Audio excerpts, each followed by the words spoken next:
We're coming.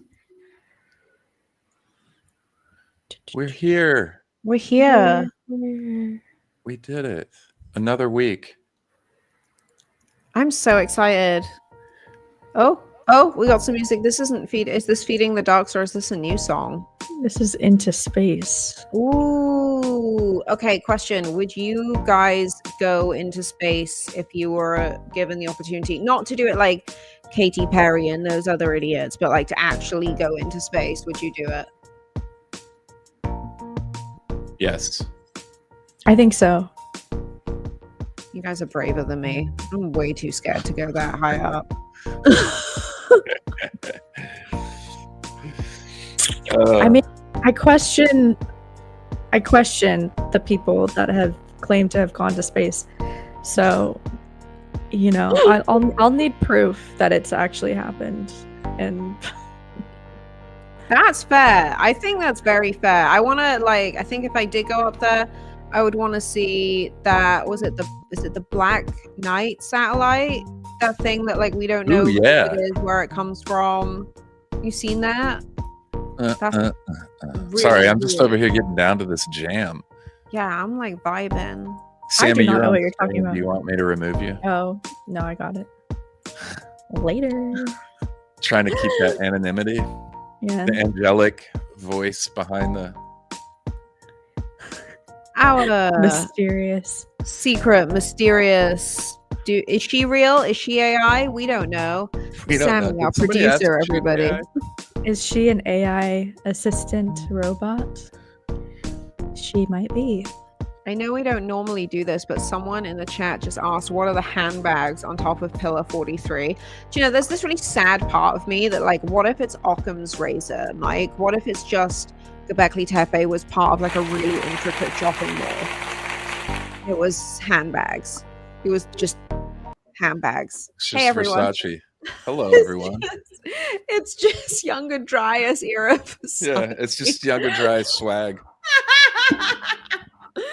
Oh my god, it's so good. Yeah, I like that a lot. So hey chat, hey everyone. Oh, are you guys getting an echo? How good to be back. I heard that. You hear that echo? Anyone else hear hear that echo? Yep. People keep coming back. This is amazing. Wow. We keep coming back. It's just your mic. Okay. I don't know if I need to just turn it down. Oh, that's not me. Maybe that's Hugh tuning in. I don't know. If we didn't have something going wrong, this wouldn't be a show. This wouldn't be our show. Welcome, everyone. We've got a huge show, and I think we start off with a bang today. Literally, we have huge news that I'm going to let Mike Collins, our esteemed host, organizer, grown up in the room of Wandering Wolf, tell y'all, because I am just I think I'm going to wet myself. I'm that excited. So let's get into it. We have incredible news. We have our updated lineup for the conference, and it now includes, as you see there in the middle, Billy Carson, and if you go right above him, the man himself, Randall Carlson, will be joining us in Scottsdale for Quests for Ancient Civilizations. It's going to be such a kick. I didn't know it could get better. I didn't think we could actually make it get better, but we did. I mean, God just keeps delivering. And yeah, we've got Randall Carlson, the absolute GOAT. Let's go. It's Randall and Graham. It's Randall, Graham Hancock. That just we just love that. Unfortunately, Graham, like me, us Brits won't be able to be there, but at least for this one, we'll be at the next ones. And then I actually don't know a whole lot of... Don't count yourself out. We have the live stream, so you can watch it anywhere in the world. That's so true. Yeah, I mean, I'm going to be watching. I'm not mental. Definitely going to be watching. But Billy Carson as well. This is what I love about this this whole community. It's just it's such a broad spectrum of thinkers and individuals and thought leaders and explorers and experts and just like wonderful, wonderful, wonderful human beings. But there's a lot of disagreement between all the different people, but we just get together and hang out. We're like the old school philosophers. Like, we go away and we do our work and we do our like individual things, and then we come back and we discuss and we argue and we debate and we grow, and then we bugger off again and go and do our own individual work. I'm just like, I'm huge. Like, I'm so here for it. And like, I don't know. I think, am I wrong? Did Hugh just enter the chat? Did Hugh just enter Hugh is in the house. Hugh is in the house. You guys are in for a big treat tonight because this is one of my favorite creators and a good buddy of mine. And I'm really looking forward to diving in tonight into some interesting topics. I brought, don't tell Hugh, but I brought my Texas beans here in the background, fully on display. I might ask him about his different opinions on different types of beans, because I hear that's a thing over there in the UK. Is that right? You got mad at me the other day for this is what we do. This is what we do. This is what lives in my house. Beans means beans. I can't wait to get Hugh's take on that. It's just too much for breakfast. That's my only hang up. Oh my goodness, you're going all out. I'm married to a Southern man, so we also have bushes, you know. Are those just always on your mantle? No, I brought them on to wind up Mike and to maybe we should just you guys plan that. Like, he's like an esteemed expert in his field. He's like, we didn't talk about beans. So everyone get your tickets for the conference where we're definitely not going to talk about beans the whole time. Also, my cat Beans not the whole time somewhere. Not the whole time. Couple other announcements. We launched the tour to Japan last week, and it's already almost sold out, y'all. We've sold 30 tickets. Oh my god, Mike, that's in amazing. 1 week. So there's 10 spots left. I may have to expand we may have to see if we can go bigger on this one, because like the response to the tour has been so amazing. But we're doing Japan, a megalithic tour of Japan, with a couple add-ons available in Hiroshima and Tokyo, add-ons pre-trip and post-trip. So that's going to be a lot of fun. I think Sammy is bringing that up. There it is, Megalithic Japan. You can go to wanderingwolfproductions.com and click that link on Megalithic Japan and head over there if you want to join us over there. It'll be me, Nerdrotic, and the whole Forbidden Frontier crew. We've done a trip. We did Peru already together, and it was amazing. And so we'll be doing this one in May. Right after we have another conference coming up in May as well in Sedona. So right after Sedona, we'll be taking off to Japan, and you can come with us. So huge. I'm so freaking proud and stoked, and yeah. And I think you should go big. Like they say, go big or go home. Go big and go to Japan or go home. That's or go home. There's some wordsmithing in there somewhere that I could come up with at some point when I'm less pregnant and not good at thinking words good. But I think that's amazing. Like, that's one of those trips where, like, if we could, me and John, my husband, would have booked Japan in a flipping heartbeat. We probably would have booked Egypt too, but I think we were a little bit late to the game on that one. It's so cool, Mike. I'm so freaking stoked. Got the Japan sometimes gets overlooked, and it's got a lot of really interesting megalithic sites there, which are really cool. It's also bigger. The island is also bigger than most people think. So, you could go over there and explore for quite a while. But we'll be going from Tokyo to Osaka and that surrounding area, and then back. There's this megalithic circuit out there. Colonizer map that lies about the size of continents and countries. And things. Those are wild. What else? Do we have anything else before we dive into the fun here? No, I think those are the two big things. Oh, also, everyone, reminder, super chats, stick around. We'll be answering everything at the end.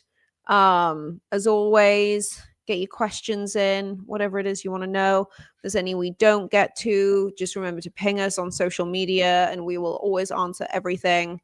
And we love you.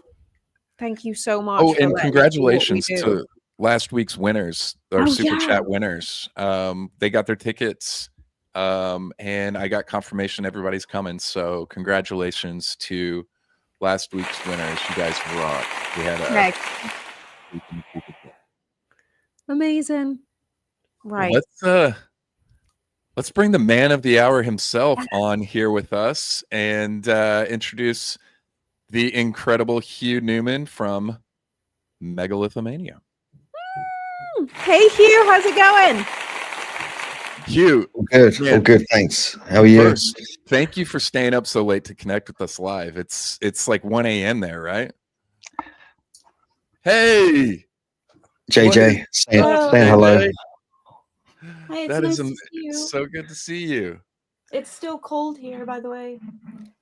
It's freezing. Oh, you can send some of that our way. We're still having like upper. See, you guys, my stuff was planned. You just had this in the house already, both of you. That is wild. Oh, we got to get these beans. Yeah. Well, it was nice to see you, Michael. Good to see you, JJ. Really good to see you. And look forward to seeing you in Scottsdale. It's nice to meet you super briefly, JJ. I'm sorry I won't be able to meet you at the conference, but we'll do it again another time soon. I'm Sounds sure. good. Thank you.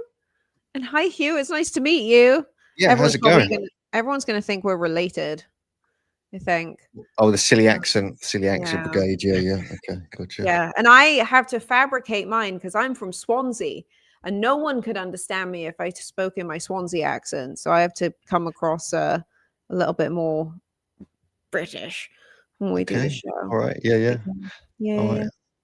Yeah, well, I'm from Cambridge, and I sound more like I'm from London than that for sure. Yeah. Cambridge is bougie. Nice. Yeah, I was going to say you definitely sound more London than proper. Well, no, because I guess like Malvern's not quite Middle England. Cambridge is that little bit. Well, I've lived in Somerset. I've lived in Wiltshire, Cambridge, and London. So I've got this kind of Eastern twang with this Western twang and a bit of London thrown in the middle there. So and I watched Prisoner Cell Block H for 7 years, so now I sound Australian as well. So it's kind of I get accused of that quite a lot, actually. Yeah. I was talking to my immigration attorney about that today. Everyone, when I'm like, oh, I'm from Wales, they're like, so is that near New Zealand? And I'm like, think you're thinking about the New South Wales. I'm from the OG South Wales. That original one. But dude, huge fan. Like your work is so cool, so fun. And I feel like everyone that I've met within this field, whenever they sort of like, as soon as they start talking about you, they start talking about your work, it's just like all the colors change. And there's like, that's how huge your work, your reputation, your brand, everything is. And I was saying like, yeah, if I had professors like you when I was studying at Plymouth University, I probably would have stuck around a lot longer than I did with my degree. So heck yeah. I don't actually know your origin story. Can we get into that for a minute? Can I just like steamroll the shit out of this interview so I can learn about your past, your history, and how you got into it? I might answer some of those questions. You're so honored. Other ones might be skipped. We'll see. Yeah.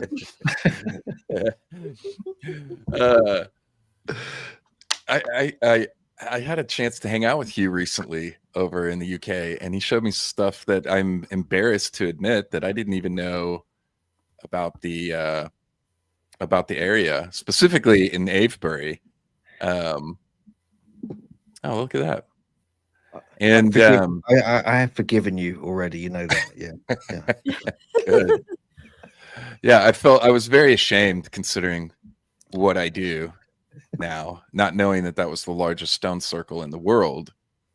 But that was really a lot of fun. And thank you for showing me around, not just here, but Stonehenge. We did it was for the equinox. Equinox, yeah. Equinox. And That was really cool because I'd been to Stonehenge before, but I'd never had the chance to walk all amongst the circle and everything like that. So Yeah, I persuaded you, because I heard you told me you were coming in the day after the equinox, and I'm like, no. did change my the flight. trip. It's worth You it. come in before it, okay? Yeah. And you get to my place, I'll take you down there, Yeah. and you did it, you changed it and everything. It's like amazing. Totally worth it. Incredible experience. How many times a year did they do that again? Well, they did. Well, there's 2 equinoxes and the 2 solstices. The summer solstice is the biggie. That's like the kind of 30,000 people job. The winter solstice, you probably get like 5,000 turn up there, weather depending. And the equinox is, you saw it, you get a few thousand. But the summer solstice is the famous one. It's the big alignment. I mean, there's no equinox alignments at Stonehenge, but the Druids, there's people that don't know, there's a local group of Druids, they're like neo Druids. They're kind of reviving the old Druidic traditions. But what they also do, they're officially recognized as a religion in Britain, these different Druid groups. So they can claim Stonehenge as their religious place to go on these 4 times a year. So they actually go to meetings with English Heritage. I've had to take them to court on occasions to force them to allow them in freely on the equinoxes and solstices. And it's because of these Druids. And I've got to give them a big shout out to this. There's Arthur Pendragon, there's Rollo Moffling, there's many others, different groups who kind of do this work in the background. They also do other work in the background, protecting the site from more development, from price increases, from like the burials that are found there. They do sort of things to protect them a little bit, so they're not some of them not made public. So that they're a very interesting group of people, and this is why we were able to go in there on the equinox, because of these modern Druids who are campaigning to keep it open to the public at these special turnings of the year. That's amazing. I had no idea that any of that was possible, because I guess that's the thing about the UK and a lot of the historical sites. It does take that local activism to stop things like the price increases. Like, I know it was one guy who stopped all the museums from charging back in, I think it was like the 80s or 90s or something like that. Like, all the museums were going to start charging British people in obscene entry fees. This one guy came along, was like, absolutely not, that's our history. That's pretty incredible.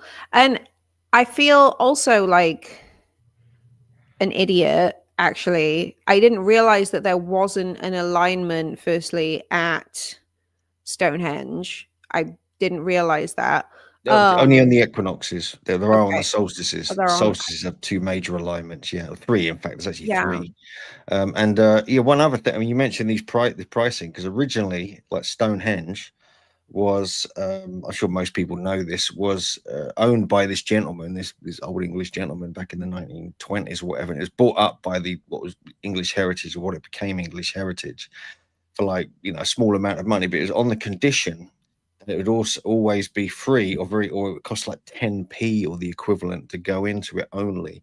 And so English Heritage started at that price for a long time and then kept putting it up, and now it's like £35 to go in, much more than 10p or whatever it was.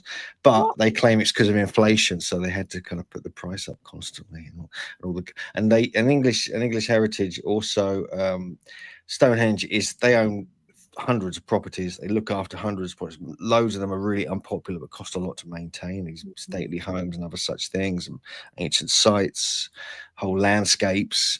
In some cases they have to manage.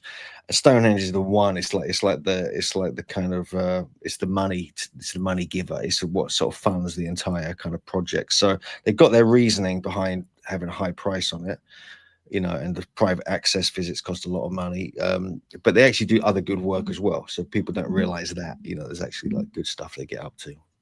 I was gonna say, because they're not, I think a lot of I don't know if it's different in Wales, but a lot of the ancient sites that are supposed to be under sort of, I guess that would be more like British Heritage. I don't know if it's like the same thing, spin off, like what the different groups are that take care of everything, but there's always someone at the ticket booth, and I have never, not once, paid to go into any of those sites. Like, you just walk around the back and just walk in and you don't pay anyone. So I had no idea that was like, now I feel bad, feel guilty for it. You should feel very bad indeed. Yeah. Yeah, this is I was like, terrible. I was just like, no, we can just go walk through that field of cows and go blackberry picking, and then we eventually find our way up back round to the top. We'll be fine. That's what we did to get in there. It felt very clandestine. Well, with Stonehenge, actually, you know, it was free entry, but we actually jumped the fence, you know, because we couldn't be bothered. We couldn't be bothered to walk all the way up around the bit. Then you have to go through the entrance and come back again. I know a little shortcut because I live just up the road from it, and so we just a little gap, go through there. No one will notice. Walking among Stonehenge versus visiting it as a tourist is entirely different. I mean, when you go see it as a tourist, like on a regular day, they've put the boundaries so far away. It just feels like you're at quite a distance. Whereas when you go visit on one of these days when it's open to walk all amongst it and through it, you know, you can literally walk around like a hobbit without your shoes on, smoking weed and beating drums. That sounds very traditional, actually. That sounds very Celtic. Yeah, it was quite a powwow going on in there. It is quite a powwow. You should go there on this. If you go on there, I mean, like the summer solstice, right? It's like it's a whole different ball game. But the good thing about the summer solstice, you go in on the evening before, you can have sunset, and you can spend the whole night there. Oh wow, it's so cool. They don't allow drinking and stuff like that, but other things obviously get in there quietly. But there's it's Britain, you know. But it is quite a thing. So check this out. So when there was about 25,000 people there on the evening, when me and JJ got hand fasted by the Druids. They do that. They do like a traditional pagan hand fasting thing where they wrap a ribbon around your kind of wrist, both of you. Then you have to jump over a sort of bouquet of flowers, or it's supposed to be a fire. They say all this stuff. And so we did it, and like we thought it was just going to be a few people around, you know, it's like 4 or 5 people. As the whole of Stonehenge went quiet, like 20,000 people, like hardcore members, just like staring at us. And it's me, I'm like lapping up, I'm enjoying. There's JJ like almost fainting through the pressure of it all. and he got on Getty Images, for God's sake, and like there's JJ going, how many people? There's so many people. I didn't realize the whole place was going to go quiet. It was weird. It was like one of those once in a lifetime things. Yeah. Amazing. It sounds like pretty sacred as well. Like the stone circles, like there's such a thing in Britain, and like you grow up with them. They're, you know, like we have them right down the road. I think we've talked about this before, Mike. Like Swansea in so one of the main parks, we've got like a pretty big stone circle in there. You find them wherever, and it's kind of nice. They not necessarily one of the many things, but a lot of stuff survived the Romans. Let's just put it that way. A lot more than the Romans would probably ever want to admit. And so I'm picturing Mike as a stoned hobbit now. I'm screaming here. Yeah, I think that's going to be something I make on AI. I'm going to steal that. Mike Stoned Hobbit. Perfect. Yeah. I think it's funny that I had this image of I didn't get a chance to do it. Maybe I should do it quickly, but I was on ChatGPT and I found this image of you in the stones, you know, standing next to a Trollothan, and I was going to have you kind of hovering up and lightning coming down, like the lightning wolf man, and I had it all in my head, and I just didn't get around to doing it. Maybe I'll do it whilst we're chatting, and then I'll show you. That would be so great. I love it. That was quite an experience. We saw I can't imagine what that experience was like for you and JJ. We did see a druidic wedding when we were there too. Yeah, there's a few. Yeah, they do a few. They do a few most times. Yeah. Yeah, it was interesting experience and lots of interesting people. While we're talking about Stonehenge, I can share. I've got a couple of images here. I could just mention a couple of things about Stonehenge if you want me to. Please do. Yes. Definitely. Please. Share screen. Let's just do that. Okay. Where is it? Okay. It's so freaking cool. This one. Okay. Let's do that. I'll just do that. Then I'll turn it on. Yeah, there you go. That's right. Oh, is that doing a full screen? What the hell is this? I can see it. It's down here. I don't know, Sammy. Is there a way you can add it to the stage? Oh, where's my keynote going? Hang on a sec. Yeah. Are you wanting to isolate? Anyway, I'm glad you had a good time over here, Michael. Hang on, so that's not working. 1 second. Oh, I had a blast, and then Avebury was amazing. Avebury's, you know, I almost enjoyed Avebury more than Stonehenge, just for the simple fact that it was incredibly peaceful, and you're able to just walk around and sit down and have a good time and just chill. Yeah. Avebury's pretty epic as well. So, well, anyway, this that's just I've got a couple of cool. But this is actually what you can do if you can go inside it, and that's the pathway, so people can see how close you can get. But obviously, it gets a bit more, you know, it gets a bit crowded on the summer solstice, as you can see here. Wow. It's pretty epic. That's actually a shot I got a couple of years ago. I think it might be this year. I can't remember. And you get the mist and the whole, and down in that direction, you can just about make it out. That's where the avenue goes down. That's the Earth Avenue, which aligns to the summer solstice sunrise in the distance. So that's what it's all about. This is like, it's like this honoring of the sun and the shadows occurring, and even the heel stone that gets illuminated actually creates a shadow which penetrates into the main stone circle. It's like a kind of some people call it a kind of fertility dance, of like this phallic kind of shadow penetrating the feminine, opening into Stonehenge and things like that. So, and there's a lot of research. We were talking about it, weren't we? Terence Meaden, people look up his work. He's done some remarkable work on that. And this is actually the bush barrow lozenge. This was found, and this is the work of Simon Banton, actually. And he found that this was found in one of the mounds near Stonehenge, just south of the stones, bush barrow, and it marks the 4 different solstice alignments, which is basically, you know, the summer solstice sunrise and sunset, winter solstice sunrise and sunset. Basically, the avenue that goes down the hill is the summer solstice sunrise, but in exactly the opposite direction is the winter solstice sunset. And so this is at this latitude that works. It may not work at other latitudes because of the size and shape of the Earth alters as you go north and south. So I find that really intriguing, that you have this kind of thing going on here. Okay, I'm just got the wrong order of slides here. Let's go back to Stonehenge. And just look at all those people. I'm actually probably in there somewhere. Probably I'm the one running around naked, I think, with the mushrooms in my ears or whatever.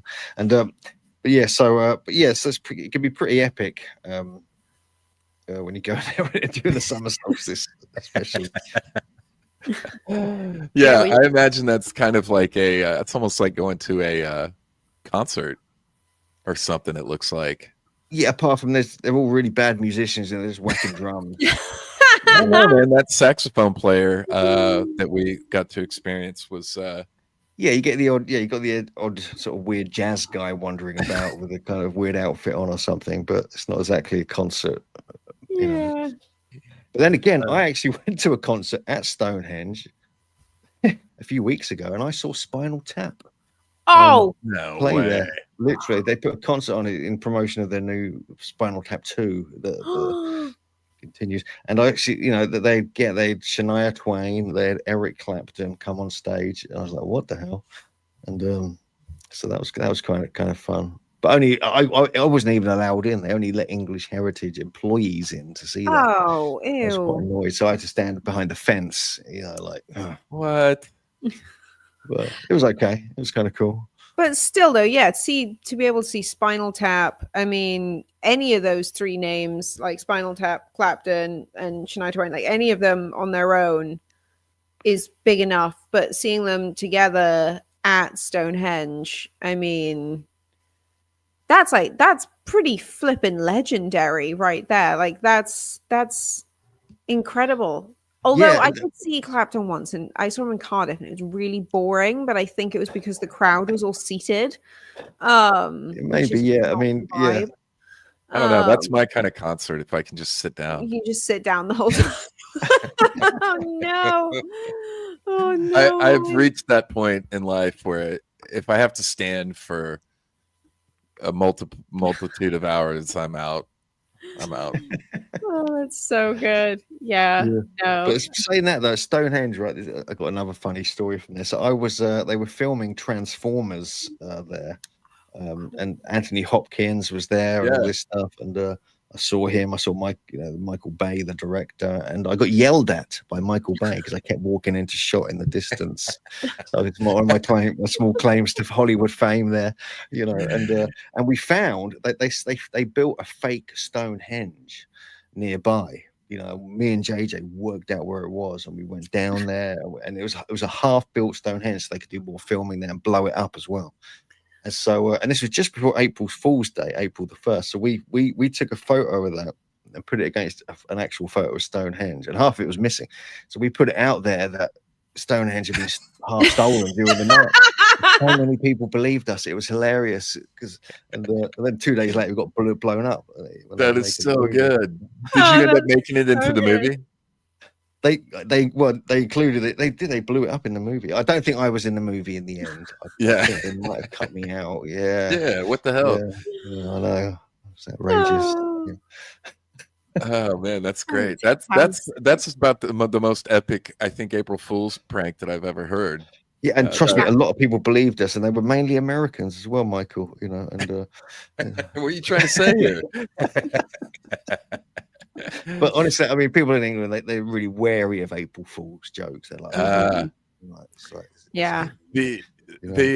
the solstices and the alignment with megalithic sites is a running theme across the world.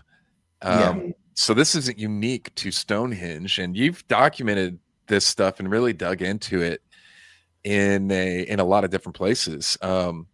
Maybe you could share, because your travels are extensive, Hugh. The places that you go and have been. But yeah, maybe you could share a couple other places of note that have alignments like this.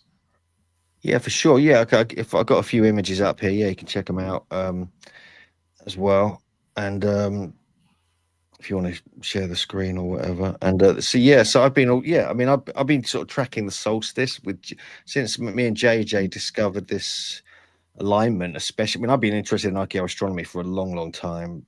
This whole thing, there's a brilliant book by John Michel called Astroarchaeology, which is another name for archaeoastronomy, just like the other way around. And I've been, all these sites, virtually every megalithic site I've been traveling to all my life, it's got some kind of alignment built into it. So I'm fully aware. Native American sites, Checo Canyon, like Serpent Mound, and the chambers in New England, they're all kind of aligned as well. And so when me and JJ kind of discovered this beam of light going across the face, you can see it in the image on the left there, Karahan Tepe, which dates to 9,400 BC. That really got us, that made us realize this is even older than we thought. Anyway, back at Stonehenge, my slides are in a weird order here. I've got a few for you. Yeah, back at 30,000 people and the alignment, but also like one of the most famous ones. This is a winter solstice. So Stonehenge is the summer solstice. Newgrange, big one. So this is Newgrange in Ireland. This is in Boyne Valley. This is 3,200 BC at least. And this is a beautiful winter solstice alignment, much like at Karahan Tepe in a way. And where the light, after about 6 minutes, then this beam of light goes through this light box, like this rectangular box above the door, and it penetrates through about 50 feet and moves across the back of the chamber over a 17-minute period and illuminates certain features at the back of the kind of carvings at the back of the chamber. And so that's pretty epic. You got Chaco Canyon. We mentioned America. This is real quick before you move on to as far as Newgrange. If you haven't been here, it's crazy how precise it is, because when you walk into that tunnel, you have to duck down, and when you look back behind you, none of it looks straight.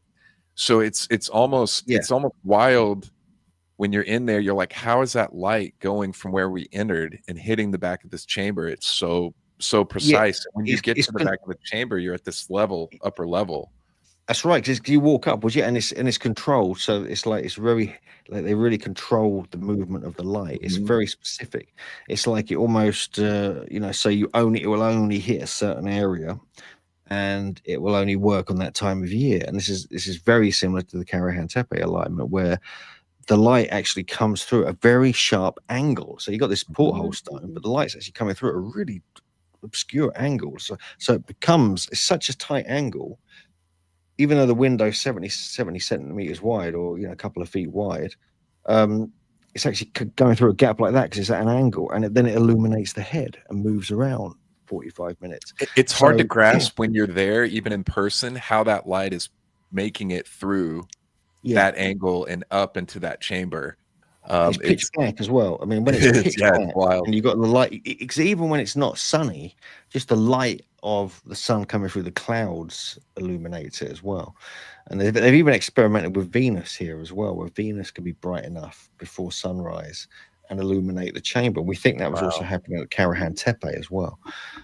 So there's lots of these examples when you start looking, but none of them really we thought anyway, reached the age of Karahan Tepe. But since then, I've done a ton of research. JJ's been working on it, and we found all these other places which are super ancient solstices, which I'm going to get into obviously at the Scottsdale conference in more detail, because that's like just before the winter solstice as well. So it's a good time to kind of tune people up, like places you can go and go here, check this out. And there's something really, really quite special about that time of year for the very, very ancient people around the world, not just in one place. Yeah, truly. Why do you, I mean, obviously we have, the changing of the seasons and different stuff like that and all sorts of different reasons, but what do you think is the, kind of the connecting piece in here between civilizations that they all, develop this ability to be so precise with these types of megalithic structures? What is there kind of a common thread that you feel like connects everything in terms of development within cultures and societies? Well, I've got to be honest with you, it's like with the megalithic stuff and even the earlier stuff like Karahan Tepe, it's really hard to gauge anything from it. There's no written text, there's no knowledge is being passed down really, vaguely. You get the odd inscription in Egypt with the Karnak temples and others, which are to do with like kings and when they were kind of crowned and things like that. But also they do have winter solstice stuff there as well. And there's no written record in Britain, so we don't know really what it was about. The best source this is what I've been working on, is the hunter-gatherer anthropological data that's been collected for the last couple of 100 years. And really, we're talking about a lot of Native American groups, but a lot of tribal groups, shamanic groups in the Amazon and other Russia and other places. And they all are pretty much obsessed with the solstice as well. And this is what kind of intrigued me, because a lot of them had nothing to do, because most people think these alignments are to do with marking a calendar so you can grow your food at the right time. Right. That's it. That's what it's all about.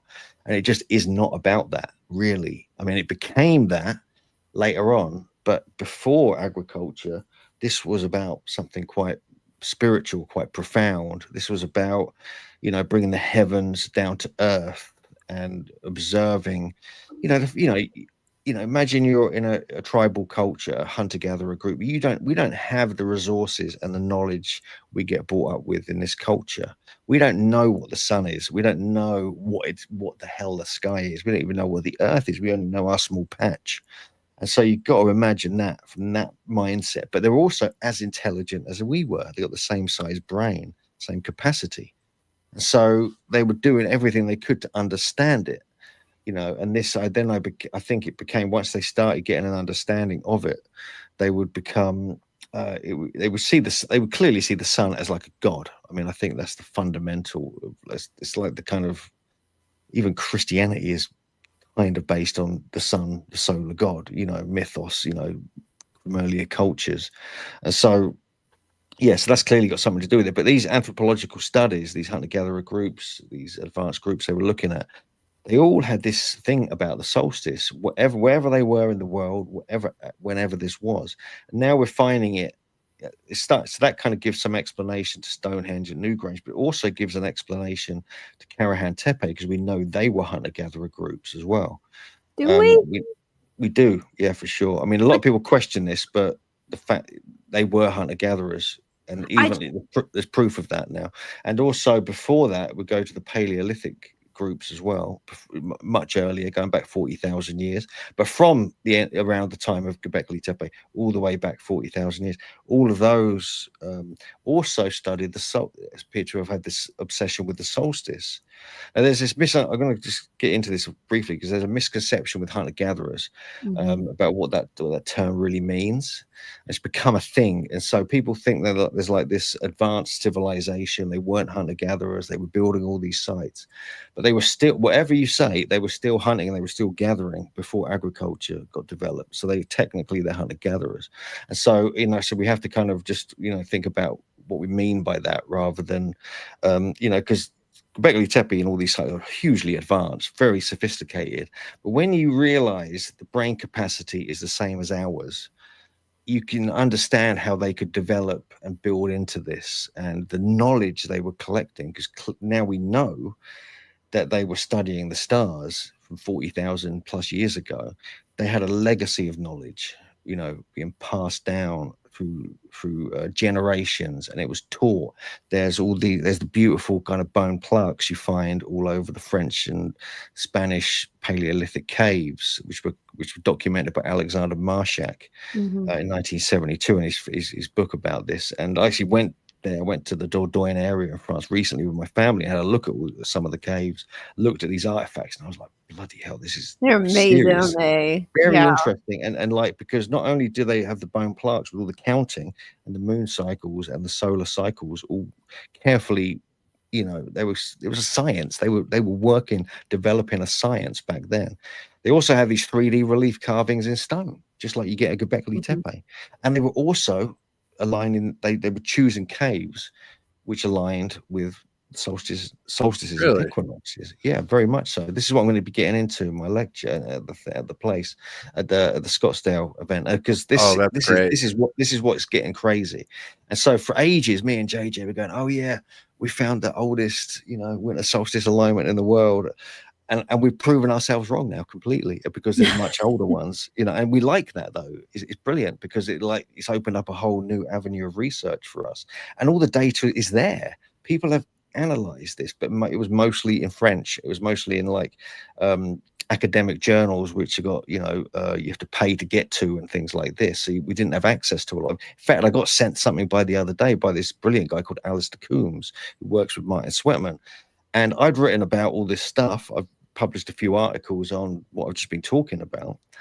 And then I sent him it. I just wanted his opinion on it. And then he sent me one back that was behind a paywall that he wrote a couple of years ago as well, covering similar ground. And I was like, wow, this is brilliant. So this is like, even academics are kind of onto this as well now, as well as us independents who are kind of, digging in and finding all these different avenues of research. So yeah, I'm pretty compelled by all this. I think there's a lot more to it than meets the eye. I think we've got to look carefully at what the meaning of these astronomical alignments mean. Was it just about calendars? It probably was. Look at the work of Martin Sweatman. He's devised a calendar from Pillar 43 at Gobekli Tepe. He's also decoded a calendar even from Karahan Tepe as well. From the amount of, it's the basic Sony lunar calendar. But still he's got that, and it really fits in well with our winter solstice alignment as well. It all kind of just matches up. It's basically the same. Everything kind of is starting to correlate together into a kind of clear picture. But yeah, so there's a lot more to it. It's not just about like recording time, recording calendars. There's an initiation aspect to it. There's a rite of passage.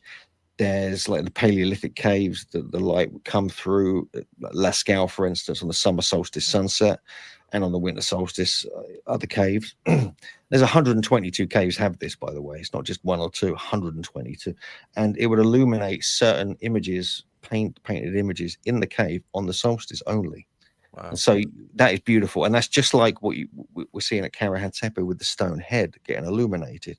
It's just like what we see with the shadow of the Hillstone penetrating into Stonehenge and touching the altar stone.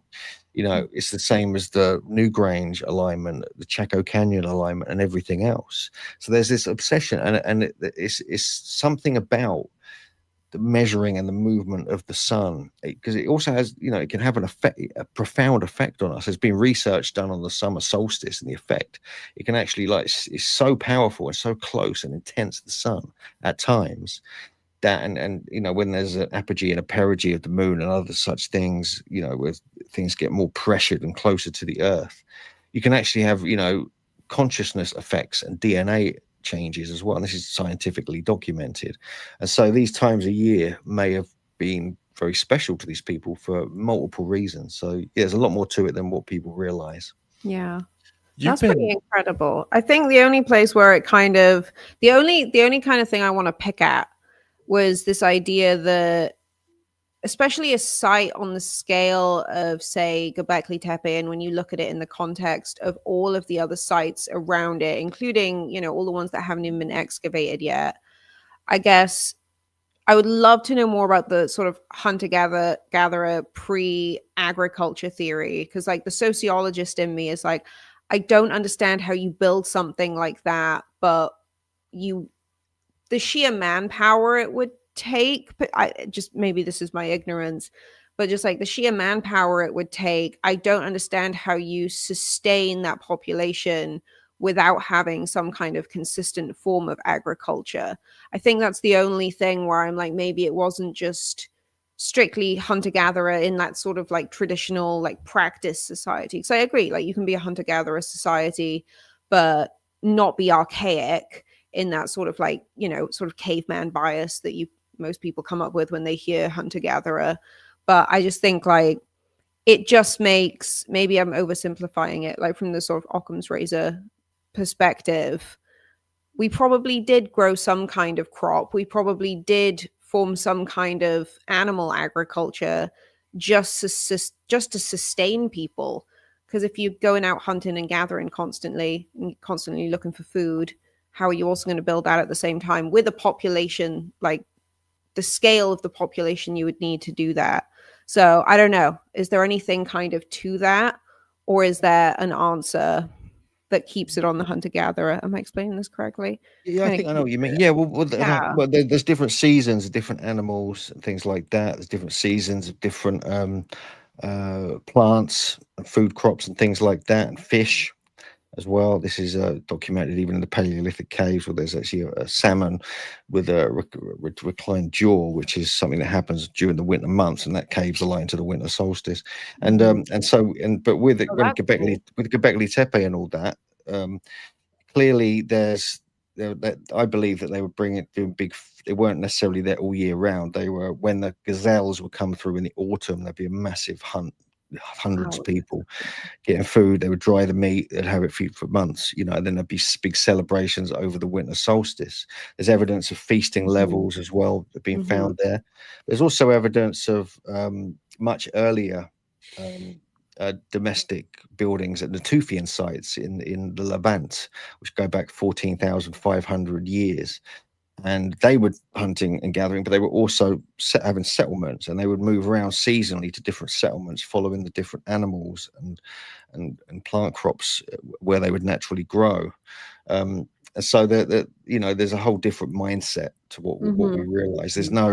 They don't necessarily just live there all year round, but although they may have built abodes so they could stay there when they were there, other people could then use them. And then they might, so there's different perspectives, but also like they found evidence of massive food production, like at Gobekli Tepe before agriculture as well. The dating was before agriculture developed, but that developed directly in that region, like within 100 miles at Karakadar Mountain, just north of there, where the first einkorn wheat was ever found. And so that was within 200 years of Gobekli Tepe being built. They started doing that in that area, and this is where the whole agricultural revolution kicked off from. But I think you got hunter gatherers though still built things. The Tufians were hunter gatherers. They still built things, quite large things, very large things in some cases, with stone. They built roofs over their structures, although I don't necessarily believe they built big roofs over Gobekli Tepe, or some people claim they did. So there's a lot more to it than people realize, but it's kind of not that interesting to people, so they don't look into that side of stuff. And yeah, but this is it. It's true though. I mean, I've waded through loads of academic papers to find all this information, and they're not for the general public. They ain't in the style of Graham Hancock, that's for sure. They're not going to grip you like a thrilling adventure story. I used to ghostwrite those PhD dissertations. You ever want to hack into a paper to get it for free? Let me know. That was my party trick for a long time. There's quite a few I need actually. I need access to. Yeah, for sure. Email me. I'll get them. But that's so cool. It's so sad though that so much of this data literally does just go to die in academic journals. Hey. Yeah, like I never would have known any of that if it weren't for you. Thank you. That's really cool. Stop it. Don't do that. It's weird. It's weird because your microphone has changed. It's different than it was. Yes, it's just this one works. This is but it's not pink. It would be better. No. It works now. Yeah. So, did you guys talk about the features at Gobekli Tepe and Karahan Tepe? So besides the T-pillars, like the cup marks. Did you talk about that yet? No, yeah. You can talk it's about it. It's so late. I know, because I feel like this could be like a 6-hour episode. We don't want to keep going. It could go on forever. You're right. So there's some interesting features at all of these sites, every site across the world, and it's called cup marks. It's little dips in the stone. Yeah. At Karahan Tepe and Gobekli Tepe, there is a massive amount of them. Some are big, some are small, some are on top of T-pillars, especially at Gobekli Tepe. Now, if we want to think about alignments at different sites and how old they are, we need to think about our traditions, the ones at least that we can research. So did you know that in France, there are Neanderthal burials that have cut marks on them? Where did we get that? But also there are things like boar jaws that are integrated into burials with Neanderthals, as well as even here in England at the ancient sites, boar jaws. So we have to think about, actually, Karahan Tepe is probably not that old for an alignment. I think where we learned this stuff goes way, way back.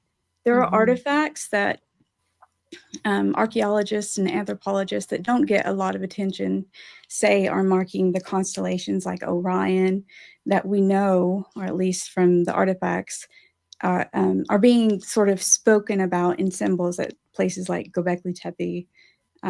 We need to really think about stuff. When you're thinking about hunter-gatherers, you're thinking old, right? Like archaic, but not really archaic. Just they're not, modern thought. Like they were just hunter-gatherers. They were dumb.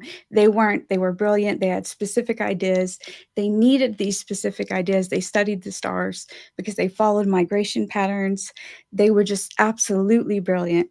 And where they learned this, we have to go so far back in time. But if you follow the symbols found all around the world, you follow the ideas at ancient sites.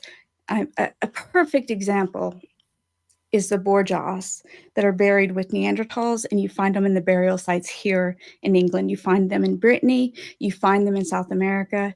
All of this is a continuation that we're not connecting yet.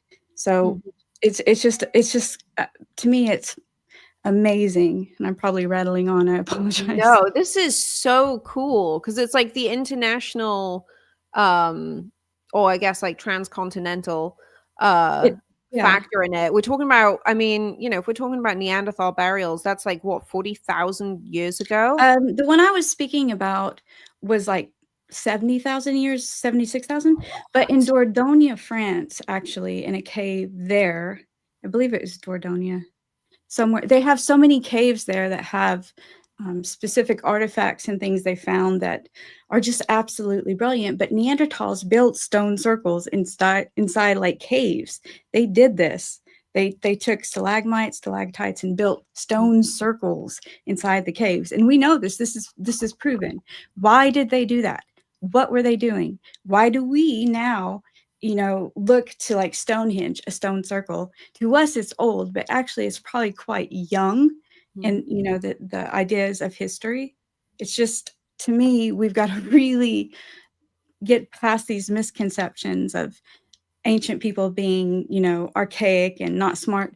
They were brilliant. It just like, to me, all of that history is amazing. There are symbols, there are patterns we can follow. We see them. Hugh and I travel all around the world chasing these sort of things, but it's obvious to us. But so y'all have y'all been to the museum in San Lierfa? I'm guessing yes. Many times. So do you guys agree with the statue depictions that they have there moving the pillars? Then the guys that look like cavemen in loincloths and clubs. Not necessarily. I think they would have had much nicer garments. I mean, seriously, you can see, right? Check this out. You see on the fronts of the T pillars, you see the nice, clean cut, carved garments with like nice belts and pelts. Possibly hoods, which are the tops of the T pillars, which is rare. So they could have had a very nice tailor. Ancient. I'm serious, because there's evidence of flax. They found flax. They found hemp. They found flax at Çatalhöyük and also at Chiano as well, wrapped around aurochs horn, and so I think they definitely were creating clothing. They weren't just wearing just pelts and things like that, or kind of furs. I think there was a different level, and I think there was you look at, if they can create and carve and possibly paint Gobekli Tepe, then they can certainly create a garment, and with a V-neck, a double V-neck in some cases, which you see inscribed on some of the statues as well. It's like an insignia. That double, that chevron, you find it in Egypt as well on some of their older artifacts. In fact, in the Ashmolean Museum, they have some extremely old Egyptian artifacts that are giant statues, and they look exactly like the giant found at Karahan Tepe. They had, how he's got his special stuff going on. They have them there, and it's supposed to be the god Min of fertility, but we know those traditions came further away from Anatolia, but from Siberia they came down to Anatolia, and we have evidence of this. It's not really been announced, but this is a theory I've held and Andrew Collins has held based upon facts and information that we can see in patterns. A lot of the brilliant stuff comes from Siberia and moves down, left, right, migrates up around. It just moves, and it's just so amazing. I probably sound like a weirdo. I'm so not at all. I think it's like, pushing back that sort of human timeline, and it almost sounds like the hunter-gatherer nomenclature. It seems like a far more symbiotic relationship, not just with the sort of natural world, but with the cosmos. Oh yes, it's that's almost the thing. If you look at mythology, yes, you're right, because what was the TV for the ancients? What was something that we do, the computers? It was the heavens, it was the sky. That's what they did. Even the most basic ancient human would know about the stars. That's what they were into at night. That was the big screen. So any alignments, that like for Karahan Tepe, we know this, that they're going to do that. That's what they were into, just like kids today in video games. The sky was that. So I have no surprise about Karahan Tepe having a solstice alignment. It was beautiful when we discovered it. It was amazing. But in the big scheme of things, most people during that time probably knew it. And a lot of people say it was elite knowledge. I think basically it was just like everybody knew this knowledge, but there was more complex knowledge that special people did know, like the elite. But basically everybody knew this because that's what they were taught. That's what they saw. Yeah. It's not, to me, it's just, that's what you will find if you go to these sites. It's just normal. It's not a big surprise. And, Nechmi Karal, the director of Karahan Tepe, was asked about the alignment, and he said something that made me so sad, but also made me snap back to be like, oh, we've got to do something. Somebody asked him about the alignment that Hugh and I discovered, and he said, we are archaeologists. We look to the ground, not the stars. And I was just like, oh, That's sad. Okay. That's really sad because But it's not unusual without looking up. Yeah, it's not unusual. It takes so much time to actually get that recognized. I mean, this has happened with Newgrange, which is another site dear to my heart. For anything that has to do with the stars and history and archaeology, archaeoastronomy, is so hard to get it recognized. And I don't understand why, but to me, it's basic. It's like pre-K. That's what they're going to know. I don't understand. It's because today we don't look to the stars and understand them. We know a few constellations. We know the zodiac. We can't point them out. Back in time, they knew that. That was like their 1, 2, 3 ABC. That it's just beyond me, the thinking sometimes. I'm friends with the director of Gobekli Tepe, Lee Claire. Hugh, I don't know. No comment. I know it's one of those like very contentious online situations. I think all of us are just kind of like dig LiDAR. I will say this. I think Lee Claire catches a lot of flack that he doesn't deserve. He says things publicly that's expected, but in private he's different. And so is Zahi Hawass. He says things in public, but in private. I think I made that point the other day that I feel like Lee Claire is in a pretty tough spot where he's being forced to put into, not that I think that his opinion, I agree with his opinions or anything. I'm not trying to say any of that, right? And some of his pushback, I think, on some things have been very concerning. But I do think that the guy is in a tight spot in the sense that I think he's being made to be the mouthpiece for the corporation that's running and managing the site, the Doges Group. And so I think he's been put in this position to have to push back, and it being part of his job to push back and protect the interests of the group that's managing the site and has invested something like 15 million, I think, into the site to manage it for the contract they have for the next 20 years. Yeah, well, I mean, there is one good thing they're doing. I mean, I want to just, maybe I should mention this. Maybe people don't know, but they've actually, when I was there, I was there with JJ recently in our group. There was, they were doing all this reconstruction. They were relaying the paths, and I know Jimmy's been on the case because the paths are going over archaeology and things like that. But what it is actually doing is that the paths are now going around. We haven't even been there because this is after we left. So the paths are now going around to the other excavation area where the other roof is. And you can actually now go and see that fairly close up. Can you? Come around to the trees, and then actually definitely going to be doing some excavation in that huge flat area, according to Neshmi Karal, who announced it in the media. It's all in Turkish, but I translate everything. And so that's happening. They're going to do more reconstructions as well. And actually, at the end of the day, that reconstruction wasn't as bad as I thought. It actually, because Klaus Schmidt years ago had actually scanned images of that, because all the rubble in Enclosure C was one T-pillar basically, and he scanned all the images and they put it together even 15 years ago, and I think they used that to reconstruct it, so they got it pretty accurate. So there's a lot of, it's the kind of Stonehenge of Turkey. You got to remember that it's always going to have this scrutiny, it's going to have this intensity about it. And Jimmy makes good points, and we agree with him on some of them, for sure. But you've got to let them do their job as well. They've got to get on with it in their. There's nothing we're not going to be able to kind of tell them how to do their job. That's for sure. But they're putting a lot of time and effort into all the other sites.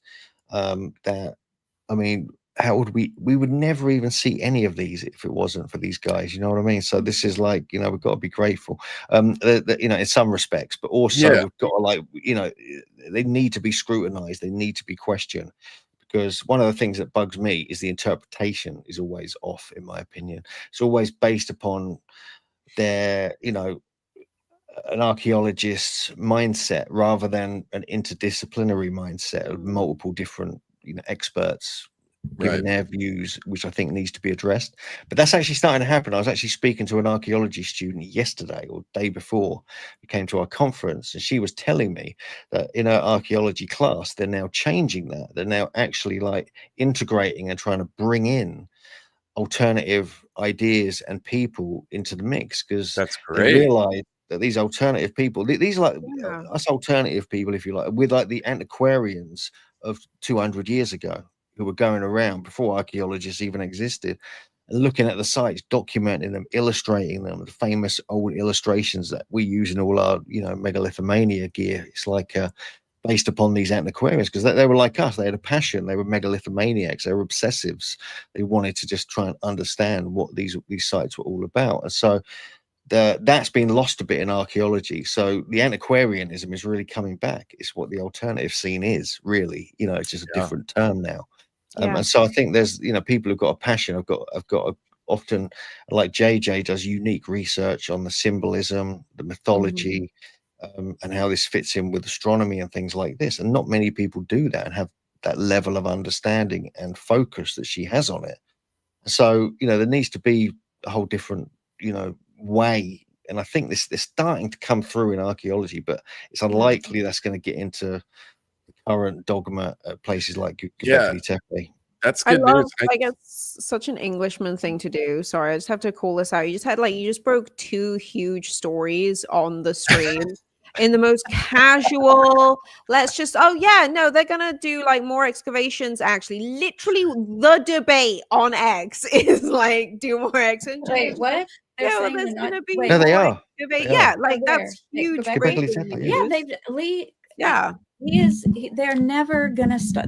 That was such a lie. Like, I can't stand. No. They did stop for a while. They did stop for a long while. Stop, but they've never stopped excavating. No, they didn't. They stopped to do a few things, but Lee. I mean, I don't want to bring. He is a friend of mine, and I don't know how he feels about, just bringing up whatever information. But they're not going to stop excavating. They're just as curious as you are, as Michael, you are, as I am. I mean, they're humans like you and me. They want to know, right? But maybe, of course. No,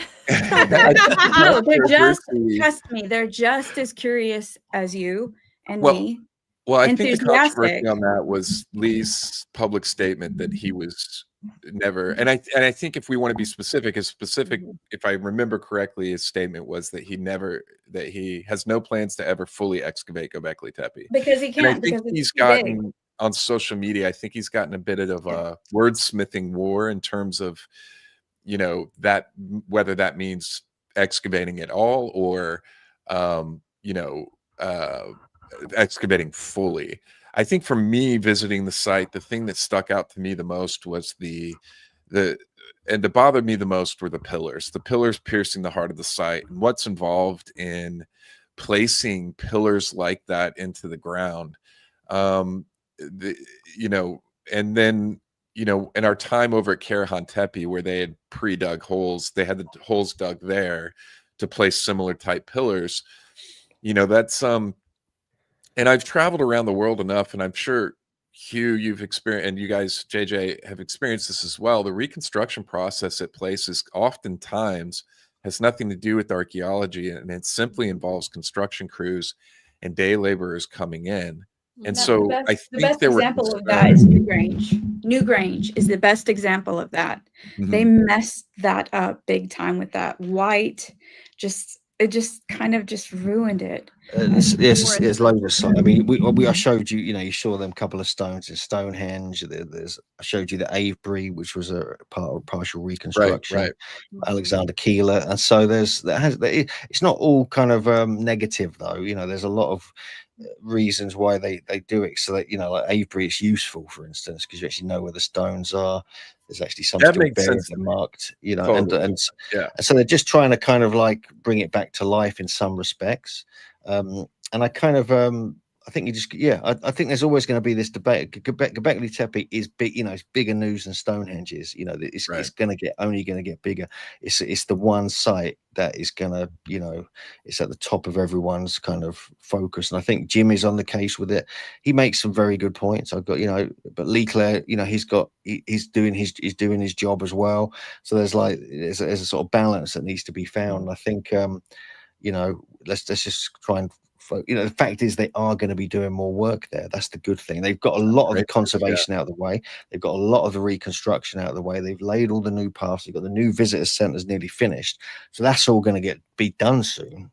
Mm-hmm. Then they're going to have the time to focus on the other stuff, which is the good stuff.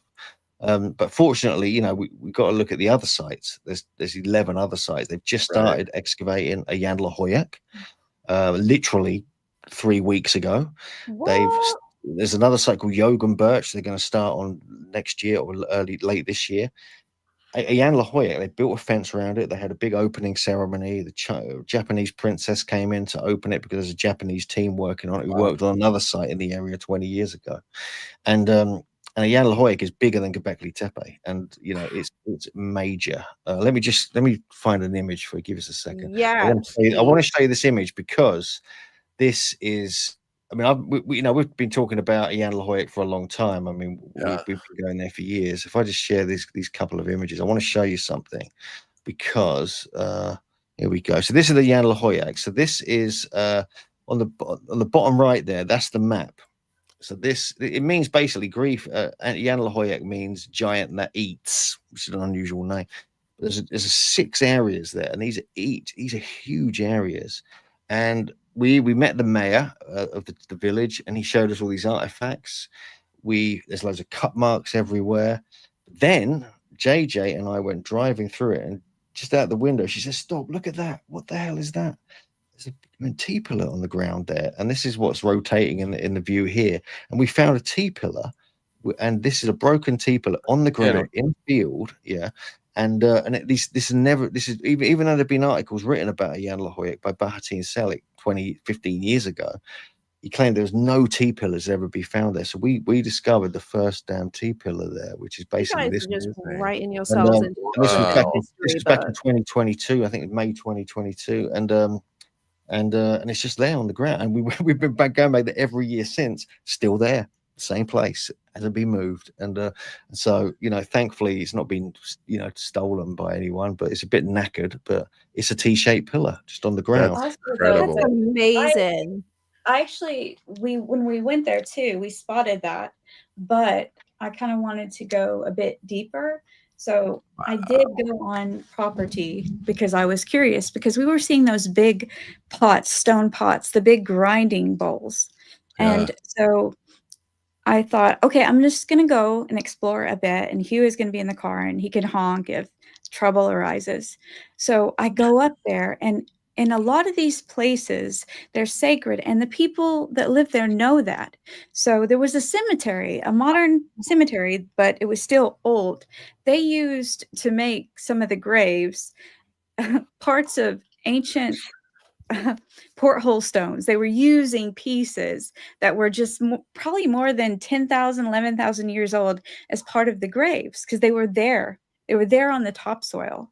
And it was just amazing. I did get chased away, though. But did you? But yes. Yeah, but it was worth it, though. Yeah, I mean, that's very Indiana Jones. I love it. That's how they knew about the site. It was actually this sort of relatively modern grave where they found this porthole. Yeah, this was reported by Bahattin Selik in 1997 when he did a survey of the area, but we'd never seen it in person until JJ kind of discovered the spot where it was.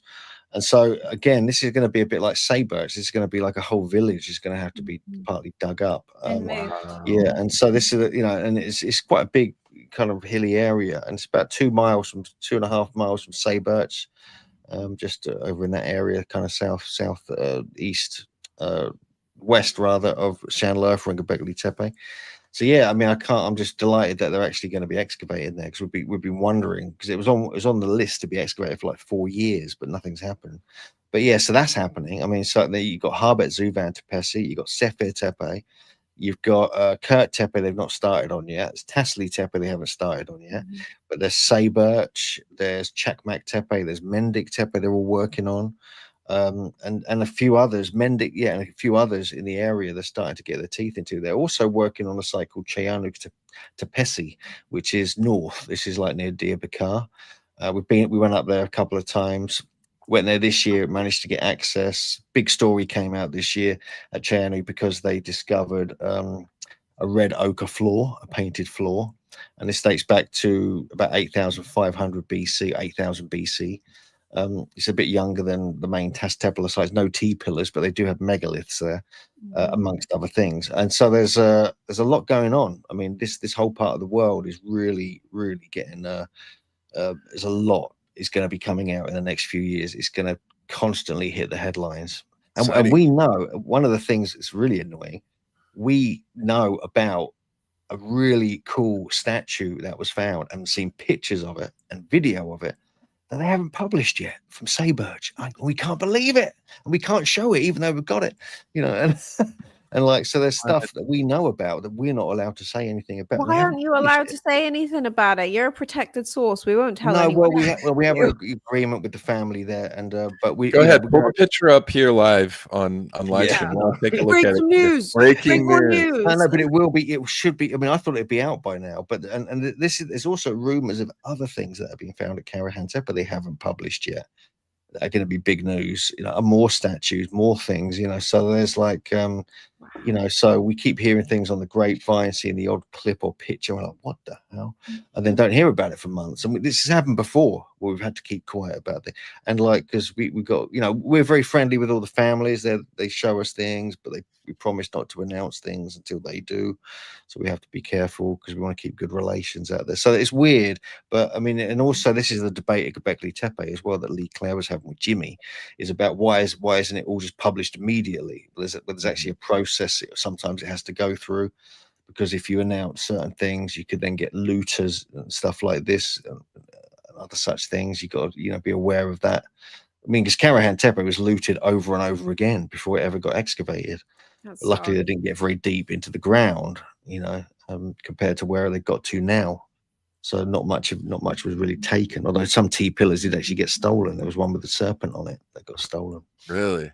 Yeah. Yeah. We have contacts with like people in Istanbul University that kind of give us little clues, trying to help because they understand. They're curious, and it sometimes leads us to discoveries. Actually, like they'll be like, oh well, this is going to happen, and then this happening along with a whole bunch of other coincidences lead us to discover some amazing things, and it's quite weird. But so we have all these different experiences, and it is exciting. It is, because the stuff that happens to us is like a movie that most people don't know that we experience at these sites. We get followed by people come to our hotels and ask us, not us, the hotel reception, ask about us, and it's just like, that's weird, That's crazy. Yeah, that's kind of scary. I don't know. It does happen. But you get it in other places as well. It happens in Egypt if you go too far into stuff. Apparently, I know some people there who get a similar kind of hassle. But we're fine. We kind of we don't do anything illegal, really. We just kind of focus on. We might accidentally wander onto a site we're not supposed to, but we won't touch anything. We won't take anything. I never take even a flint or a blade. Nothing. I won't take anything just in case. Nothing but plus it might be haunted or be a magical amulet, which that's a real thing you hear everywhere you go, right? That's why I've never taken anything anywhere. Well, first of all, for the reason that it just feels morally wrong, but also there's that juju vibe of taking something with you and removing it. The world is actually still quite wild. I mean, people don't realize this. There are remote places. So Hugh and I think maybe Michael knows, maybe we told you, I don't know. Like, we went to Mexico, and we went to a very dangerous place. Was it Akiakan? That people like every other day were getting killed. But we were interested in Olmec artifacts. So we were going to places, trying to find places like Laguna de los Ceres. And these are villages that are like just Wild West. So we found an Olmec artifact, a big one that isn't registered anywhere. Like we just saw it just driving around in the middle of, just like getting out looking. It was in a kid's schoolyard playground. What? No joke. No, but it was a village. Like it was village. It was jungle. It was literal jungle. Just next door, the jungle. Yeah. So we were looking at it. That's insane. And I was videoing it, and I was just like, "Oh my god!" And he was like, "Whoa!" And then next thing we know, there's a shirtless guy, running at us with a machete. Really? Yes, like literally, like you look up and you're just like, "Oh." And Hugh jumped in the car, and I was filming to the last moment that I could. And he just like, I heard, Arr! He backed up. I jumped in. We left. It really was like a movie. But yeah, it's cool. I've yet to be chased anywhere with a machete. On like the History Channel or something. Because like, I mean, the stuff that you're finding in real time belongs in history books, and you like, deserve that sort of legacy credit for it. But I feel like God keeps putting you in positions to like keep forwarding the science, but do it in like the wackiest way possible, where you can't help but just want to be there and like tag along and watch somehow. Like it feels like a real gift. But like, what can we see this footage? Like, I feel like that's another thing that we should just break on the show. Let's just do that. Let's give us some clicks. We want to see the crazy artifact that nearly gets you killed. Why do people come on our show and tell us about all the ways that they nearly get themselves killed in foreign countries? It's nearly always Mexico. Mexico's I've traveled all over the world, and the only place I've ever been robbed is in Mexico. And it was by the cops both times. Oh, Mike. Oh, Lord. But I've never been chased with the machete. I have been shot at, but I've never been chased with the I got stabbed in the hand once, but that was in Swansea, so I don't think it counts. It can get crazy out there. Saturday night in Swansea. Oh wait, you're muted. No, Hugh, I think you muted yourself. It might be on the actual mic. Yeah, it's on the actual mic. Mic. Is that better? Button on the mic. That's what Mike usually. Yeah, that's better. I do that often. Oh, is that on now? Yeah, you're good. We got you. Sorry. Oh Lord, that's wild. Yeah, we've got a whole series of stories. We do write all these up. We are going to write all these up if we haven't already, in books and articles, and videos and stuff. It's good because they're really cool. And we've got Mexico especially. I've been accosted by whole groups of cops. I've been chased on motorbikes. I got caught flying my drone and things like that. I had to flee into a kind of Amish village, and hide out there so I wouldn't get caught. It gets weirder. It's weirder and weirder. Yeah. I've learned in Mexico what I do is I keep a specific amount of money in my wallet, and the rest of it I keep hidden somewhere else on me. So when the cops stop me and I inevitably have to open my wallet, I only have $40 in there or something. And I give all of it to them. I've never actually been robbed, but I've been the cop. The cop were kind of robbed us, because I did an illegal turn in my car, in the rental car, and he saw me, and I'm like, that'll cost you. Yeah, it cost us. But what we did, we were a bit cheeky. JJ was brilliant. So he saw JJ put some money into this kind of little book or leaflet to hand to him, and then she kind of opened up the bottom of it, and half of the money fell into the car, and she handed it to him. So we kept like 3/4 of it ourselves. He thought he got $100. He got like 20, and we drove off, and that was the end of it. Oh, that's the weird part about that was he had the book ready. Yeah. It was his book. Yeah. Because that's right. Yeah. I was gonna pass him the money, and he was like, "No," and he put a book in the car. He was like, "Here." He was prepared for that situation, which is fucking wild. I guess it's smart, but damn. That was crazy. That Sorry. is crazy. That's so wild. Yeah, you got to write all of these down and just do like a whole series on them because I don't know, it's like the side of travel and that kind of like proper ancient exploration that probably doesn't get talked about enough. And those are like some of the most fun stories. Like, no offense to the trauma. I'm sure it was very stressful at the time, but still, like, what a story. Like, that's wild. Yeah, it makes it more interesting. I mean, you know, we're kind of travelers. We kind of like doing things like that. But we, you know, it's amazing where you can go and find trouble. It's quite easy, apparently. Yeah. You know. But I think you also raised like kind of an interesting point earlier that I don't want to wash over this sort of, you know, holding back on the announcements surrounding these ancient sites because, you know, not every, well, even in Britain, well, they cut down that beautiful tree. I can't remember what the Kevin Costner film or whatever. Was it Kevin Costner film? That tree up in Scotland. Some Waterworld? So yeah, I'm talking about Waterworld. You're talking about Robin Hood. But no, people like they will go in and they will, whether it's ignorance, evil, whatever it is, they, you know, they're looking for money. They'll act like the archaeologists of old and who are just glorified looters, and destroy these places before the rest of us actually get any kind of access to see them. So I think that is a big part of the conversation that gets ignored a lot. So I'm glad you brought it up. You got to preserve this. I mean, there's stuff. There's actually stuff happening right near me in Amesbury, near Stonehenge in the Blickmead landscape. We actually had David Jacks, an archaeologist, speak at our conference a few days ago. Stuff here is 10,000 years old, and they discovered this news. So I went to the dig when it was happening, and they found some remarkable things there, and it's a whole kind of story. And they have to keep it quiet. They have to have cameras up. They have to have the police watching it because there's people going to come and try and take stuff.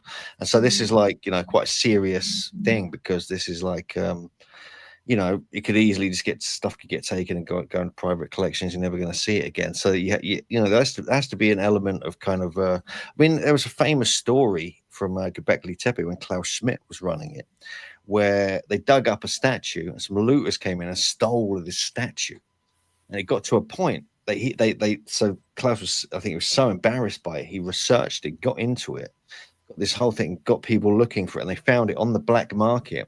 And they had to buy it back for thousands of pounds, thousands of dollars, and then get it back eventually a couple of years later. And so this is like, does happen, you know, and this was like, I think they tried to keep it as quiet as they possibly could, but it eventually got out, that story. And that's the explanation now, today, why if you go to Turkey and you go to ancient sites, it's intermixed with the military. So the archaeology is part military. As soon as it's an archaeological site, it is a military site, which is why Hugh flying a drone over. Never mind. I mean, allegedly. Yeah. Things happened. Allegedly, but that, you know, there's things like that actually. Like when I got accused of that actually enabled us to because that night I got a call from the landowner at Karahan Tepe saying, "Oh, you can't come tomorrow. Now all the officials are coming. You're going to get in trouble. You might, you know, it's that and the other." And they said, "What?" I said, "What time are they coming?" They said, "Oh, the morning." I said, "We'll come early morning. How about that?" So we got up really early, got there for sunrise, and that's when we discovered this winter solstice alignment. But by getting in trouble the night before, and like and actually like being, you know, told we can't go there because and the officials did turn up eventually, but we'd gone by then. And so you know, so that's how, you know, so we actually made one of our favorite discovery that we've ever made, really. And you know, kind of because we'd accidentally caused a bit of havoc the night before, I did anyway, and there was some misunderstanding with the landowner, but he was cool, you know. It all became this kind of mess, but that got us to go there in the morning and like to discover this, and everything settled down after that. There's no problem, but you know, it was like, you know, permission was granted, but then like afterwards it wasn't. It's like, oh, now you tell me, you know. So you know it's like, you know, when you're filming things and you're not supposed to, and this, that, and the other. But we, you know, it's all a new, and it's all just a new excavation, so it was all brand new. No one knew what was really going on. But man, that so strange occurrences like that appear negative actually turn into extremely positive ones. And so I think you got to look at it. Things happen for a reason. Yeah, everything happens for a reason. Yeah, so the reason we were even there is because my friend at Istanbul University was like, they are involved in, intimate knowledge of the site, said, you've got to come because they're going to cover it up. And I don't think Hugh really, it was raining when we got there. It was just awful weather. And Hugh was like, I was just like, look, we've got to do this. We have to do it. And it turned out to be amazing. Yeah. So basically, we were planning on, we were going to, it's kind of weird. We were supposed to go there. We were going to go there in November. We were going to go there in December, January. I said, why don't we go in January? And then she kept getting these messages from this guy in Istanbul University saying, no, you've got to come in December before they close the site down. Mm-hmm. And the day we went there on the winter solstice was the day they closed the site down for the winter. Wow. So we got there just before they closed it down and made the discovery. And so it's weird how things happen. And if we hadn't heard from this guy, we would have been going there in January, and it would never probably got discovered, Yeah. And so, you get these weird little kind of, things. And I think that happened, in life, with other aspects of life as well. You got to follow the synchronicities. Yeah, it's like God's timing on everything. Like he's never wrong with it. It might be annoying as shit, but you just have to go with it because all the best stuff is going to come out of it. And like that's, it's not just the discovery that they had, that sort of like obviously the relationship with the cosmos, I think. And that whole region is hard to deny, but to know that like the face aligned that much. Like I was on with the Breaking Ancient News team with Dave from Mike and Dave's Multiverse, and he was talking about that the other day, and it just kind of like broke my brain a little bit because everything that had to line up for you guys to be there, to accidentally discover it, I just think is kind of beautiful. I think in many ways. And I think that's one of the most exciting things. I hate the internet for so many different reasons, but if it weren't for the internet, I mean, how long would it have taken you to write up something like that and then fight to get it published as a like non-traditional researcher academic? And I just think it's so exciting. Like we were talking about how, and like Mike and I have talked about this a lot, like feels like we're living through a bit of a revolution in this kind of scientific exploration, and you guys are really at the forefront of it and literally being thrown into the driver's seat of it all. And I just think that's cool. Oh, thank you, Bring Back Movie Magic, for the super chat there. That means a lot. Heck yeah. Thank you so much. But yeah, it's so exciting. What's kind of next for you guys? I mean, obviously we've got conference coming up and I'm so bummed I won't be there. I'll be too pregnant. But what's next for you guys on your sort of like international She's endeavor? Pregnant already, by the way. I'm extremely pregnant right now. I look more pregnant than I am, but I'm still very pregnant. Yeah. So we're heading to Peru and Bolivia and Easter Island. Nice. And then and after we've got all that out of the way, we're going to be coming to the conference. And just get that out of that real quick. Super cash. A stepping stone to the conference. Peru, Bolivia, Chile, some island, Easter Island. But this is one of our kind of organized tours. We've planned for over a year. So we've got a lot of our old friends and megalithomaniacs, regular guests who come on our tours all getting together. Cool. Yeah, it's pretty busy this one. Yeah, I haven't been to Peru since 2018. So I'm keen to get back. I've been there like 11 times. So I'm kind of I know it quite well. We had an incident there as well with the drug cartel in Bolivia. Oh yeah. Bolivia is crazy. Yeah, but they were very nice. They were nice. We got some selfies with the guns. It was like the shortest point on Lake Titicaca from Peru to Bolivia, right? Yeah. So we arrived looking for megaliths called lazy stones. Lazy stones, yeah. And So we arrive and start walking, and these guys, all in black with guns bigger than their whole bodies, like covered faces, just like walked up, and I was like, I'm gonna die. I am dead. I'm dead. I was like, I'm dead. So why? What does it matter? Why? I'm just gonna go talk to these guys. And I did, and we ended up getting like selfies with them, and I got them to remove their masks, so I have like selfies with them, and their guns are like huge, like giant cartel members. Yes. Okay. They're just hanging out. Like, what are they there for? Well, no, there's a drug smuggling thing across Lake Oh, it's a route. across Lake Titicaca. So what we were doing, which is what we're going to hopefully have a look at again when we get over there, is from a kind of mountain called Cerro Capia. This is like the kind of where the andesite comes from. It's on the Peruvian side of Lake Titicaca, and this is where the stones, most of the andesite, if not all of it, comes from for Tiwanaku and Pumapunku.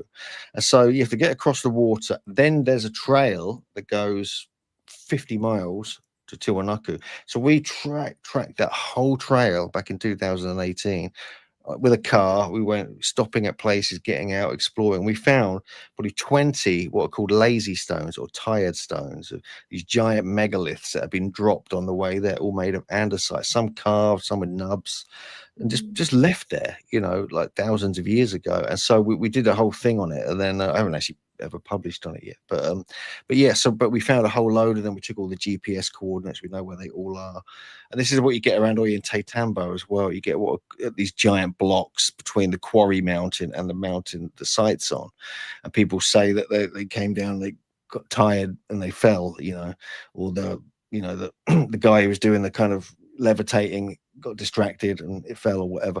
But yeah, so it's the same kind of lazy stone phenomena, but you get it also at Tiwanaku as well. A lot of people don't realize that there's a whole trail of them all the way from Lake Titicaca and Cerro Capia, which is the kind of mountain the andesite comes from, which is very close to another site called Kenawani, which has got these giant Inca steps carved out, which we're going to look at while we're there as well. And that's on the route then to Amaru and Puno. There's a site this part in Bolivia called Chiripa, right? Called Chiripa. Have you heard of this site? Chiripa? Is that how we pronounce Chiripa, it? Yeah. Have you heard of that? No. Site? Oh my God. It's got a sunken like chamber with megaliths, but there's a museum there. We went there. It was dead. Nobody was there. The museum was closed. We had to wait. We wanted the keys to get in. We had to wait for this villager lady to walk like a mile to bring us a key to get in. There was no electricity, but they had skulls that looked like aliens like I've never seen in my life. Wow. If you think the ones that you see, like the elongated, the ones here look like insects. And I just was like, what? That's freaky. I've never in my life. Did you get pictures of those? Video? Yeah, we have got, I mean, all the stuff we're talking about, we do have stuff, but I haven't got anything prepared here. But Chiripa is older than Tiwanaku officially. It goes to a few hundred years before the official dates of Tiwanaku. So it's only Bronze Age or 1800, 1500 BC. It's not super ancient. Although there's debates about that. Obviously, the sites there could be much older. But one of the other things that's happening in Peru, and we're going to hopefully get some kind of look at it, is the tunnels. Our guys in Peru have reached out to the archaeologists. They're going to show us something, hopefully, maybe not full tunnel exploration or anything like that. But also there was another team there who I'm friends with as well. My friend Kevin Esslinger, he's involved, and a guy called Alexi, he's an archaeologist. They were working on the digging below the Sacsayhuaman stones on the walls and trying to get new dating, like luminescence dating. So we're still waiting for the results of that as well. So there's quite a lot going on there as well at the moment, to be honest with you. So and also I want to mention, when we were at Tiwanaku in 2018, and we're going to check this out, I think I discovered a forgotten buried Viracocha statue in this field near Tiwanaku. And I uncovered it, turned it over, and I was like, bloody hell. I made a big deal out of it. No one's really that interested, but I want to see if it's still there. And like, we're gonna, I haven't been back since 2018, so we're gonna hope. I know I've got the GPS. So we're gonna go and try and find it, see if it's still there. There's like guys traveling down there? Little house museums, right? Little house museums that people just have in Bolivia. Yeah. and we got welcomed into one, and there was a like little crystal skull, other artifacts as well. Oh yeah, Yeah, right there by the lake. yeah, and it was just so gorgeous and so amazing. And they had like this little thing you could look through, but it was modest, right? It was a little house museum, Yeah. but they had stuff that was amazing. And I'm just like, thank you, I love you. What? Thank you. And you know, it's just that stuff is going to be normal because Bolivia isn't like when you go to other big places like Egypt has all of that. You wander into places that, and you actually do see things that other people have never seen, never documented. And the people that have it don't understand really what they understand. It's amazing. But to us and like sort of the world we're in, it is mind blowing, but it's something they see every day. So, you know, so you can still discover amazing things there. And that's one of the reasons I'm so excited to go back and just like go and find and see and measure. And it's just, I'm so happy. If I advise everybody to take like little walks, little explorations, just go to these places. More times than not, the people are friendly and they want to show you. They have artifacts, bukus of them. Apart from the guy with the machete, of course. Well, he was nice. And he was like, he got photos with me. I got photos with him. Well, the guy with the machete. No, the gun. The guy with the machete was. Yeah, we never saw him again. Like thank God. the hills have eyes situation. That was horrible. Honestly, can't believe we survived that. That was so close. Yeah. But yeah, so yeah, there's a lot of so we're pleased to be going back there. Let's just say that, and also going to see the Moai on Easter Island. I haven't been there for like 12 years, so I'm keen to get back there. Nice. And also the thing about a lot of people don't realize about Easter Island, I think Michael's been there. It's paradise. That's the thing. It's paradise. Literally, it's paradise, and this is what is so beautiful. People, beautiful energy. Beautiful beaches, beautiful megaliths. It's like, what more do you want? You know, it's just unbelievable.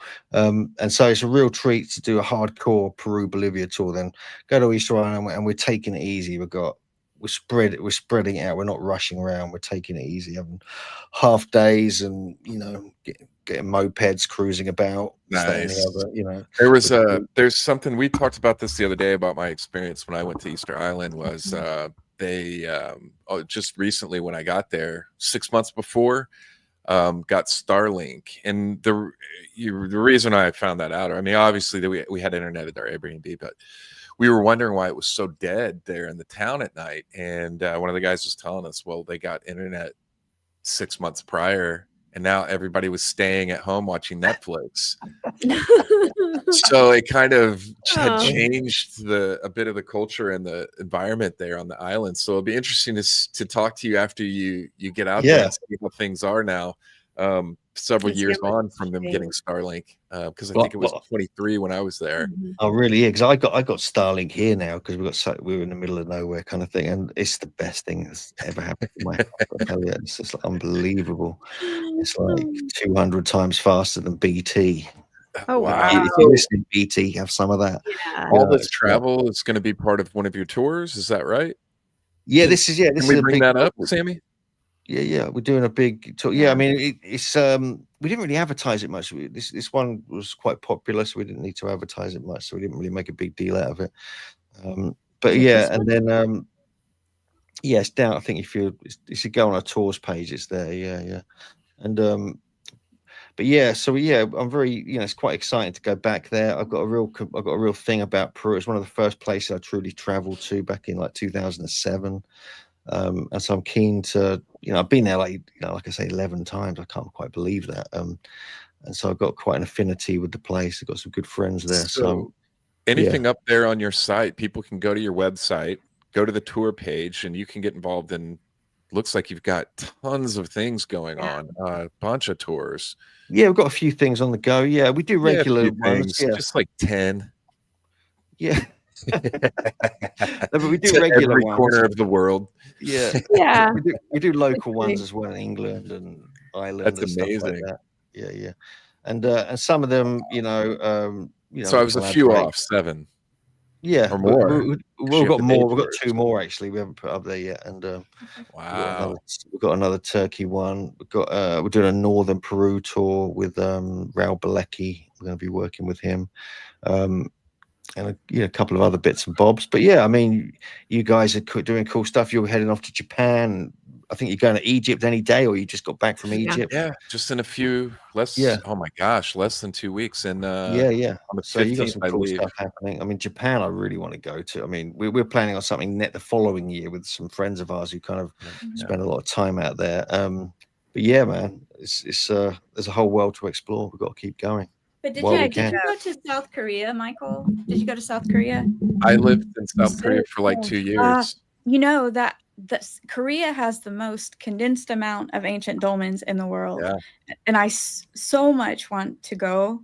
We almost went. It got canceled at the very last moment. I may we're gonna hop go over there on my Japan tour. I may hop over there and go back, because the unfortunate thing is that while I lived over in Korea, South Korea, for 2 years, I was 21 years old and in the army, in the infantry, and I wasn't doing anything. I was drinking and going crazy back then, and so it was like having a good time. I didn't, I didn't go visit any or do any of that. So I'd like to go back now, something 25, quarter century later, and see all that. I think you got. Well, you're going to be busy because they got like 30,000 dolmens there. So yeah.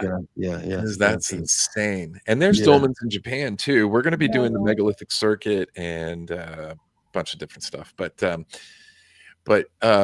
your tours are incredible, highly rated. I often go look at them if I'm going to a site on my own to see what you've got as far as sites picked out, because I know there's going to be the things to do and the things to see. I think I went and looked at one of your Malta tours before I went over to check out Malta on my own, just as a point of reference for the hotspots and the best places to visit. And I went over there for Cartwrights too, which is almost similar to dolmens in South Korea. But yeah, awesome. And you've got quite a few books out as well that people can check out. That's on your website there as well. Yeah, I think it is. Yeah, we've got a couple. We're getting a new website. We're on a new website working on at the moment. This is a bit old school that way. Super ancient.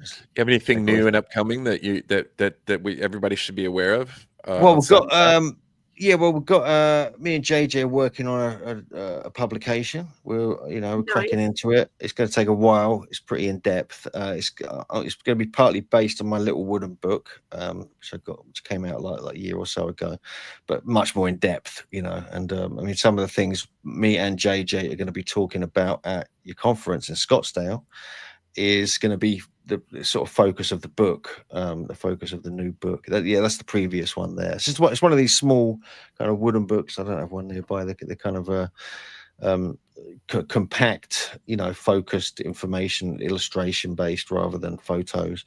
But our next book's going to be much more, like a grand publication. It's going to be proper kind of thing. That's awesome. Yeah, chat. The link is right there. Go check it out. Definitely go check it out. And then I think everyone probably already knows where to find you, and all of the links are in the description. But where do you like people to find yours work? I don't know. Just Megalithomania or Hugh Newman. Also, just search for JJ Ainsworth or Megalithic Maiden. We've both got YouTube. We've got all the social media stuff. I've just kind of we're turning a lot of our interviews and early lectures for the last 20 years into turning it into a podcast. We're going to start doing more interviews from that level now. I've got Starlink, and it kind of helps because we've got so many people who kind of speak at our conferences and guest on our tours and this, that, and the other, and a lot of them just aren't, they're just so interesting, these people, but not many people know about them. We want to kind of boost them a bit and get their stuff out there to a more modern audience. But there's some brilliant, I'm just, I definitely want to point out for you is because I hear a lot of people that are like, will you guys ever about doing conferences over here in Europe? What about you put on conferences over in the UK, so people can get involved and they can hear the speakers that you're talking about, these voices that have amazing things to share. And you recently just did one. You had one last weekend, I believe. Was that right? Yeah, we had the Origins conference. Yeah, that went down well. It was a big one-day affair. And then we have a tour to Avebury on the Sunday. And yeah, that was cool. We had the Cafe Research Project guys involved in that. I saw that. Armando came over. Filippo had to do it online. We had Robert Temple. He's brilliant, you know, all about the Sphinx. We had David Jacks, I mentioned earlier, the guy from the archaeologists from Blickmead and Stonehenge and all that. He's a brilliant guy. And me and JJ and Andrew Collins and Debbie Cartwright and a couple of others. I think that's the lot. And and people can just go on the Megalithomania site and see, if they want to, they can pay and actually get the archive live stream for like £40, or if they want to wait 6 to 10 months, they can watch it for free on YouTube. But a lot of the information is cutting edge new stuff, so it's going to probably be out of date by then anyway. But yeah, so we do live edit all our conferences and live stream it. We have a multicam professional setup. That's cool. Full lighting and, you know, proper mics and proper cameras and all this Why kind don't of you stuff. Why don't you tell us about that before we got going on Scottsdale? Yeah, I mean, I don't do it myself. We have a guy who's brilliant. You know a guy. We have a guy, you know, Miles Johnston. I'll give him a heads up there. And we have a really solid crew who kind of assist and have learned all the technical stuff. So we kind of run it. And then we do the same at Megalithomania as well, which is a much bigger affair, 2-day conference. That's actually next May, the 9th and 10th of May. If people are interested, that's going to be our 20th anniversary. Wow. And that's, we're going to have David Childress is coming over for that. He's an old friend of mine. So and Robin Heath and a whole bunch of cool speakers. And we're going to be celebrating, but also we're doing a special tribute to our good friend John Neal, who passed away. He was also known as Nosha. He was the world's leading authority on ancient metrology, ancient measurement systems. So he died in August. We're going to do a big tribute to him. He's one of the old school kind of gentlemen, brilliant guys who lasted a generation kind of thing. So we want to kind of, we do focus on that. We do tributes to people who passed, authors and researchers and things like that who are involved in the conference. We think it's important. And John Michel as well. We do a John Michel memorial lecture. He was a big influence. He's on the same level to us as like Graham Hancock, you know, his influence in his books.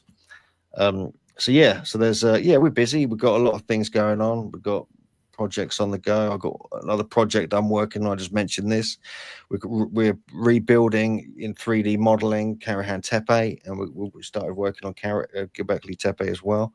Aspects of it anyway. This is mainly for archaeoastronomy purposes, so we're not going to we may not do a full reconstruction. We'll do what we need to do to get the result, to get the analysis we need to do. And I'll be presenting some new data from that at the conference as well. So you get some brand new stuff, and or save it for that.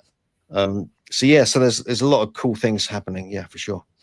That's awesome. Yeah, that's all really cool stuff. And all of those things don't involve you getting up with the cartel or getting chased with a machete. So I love that.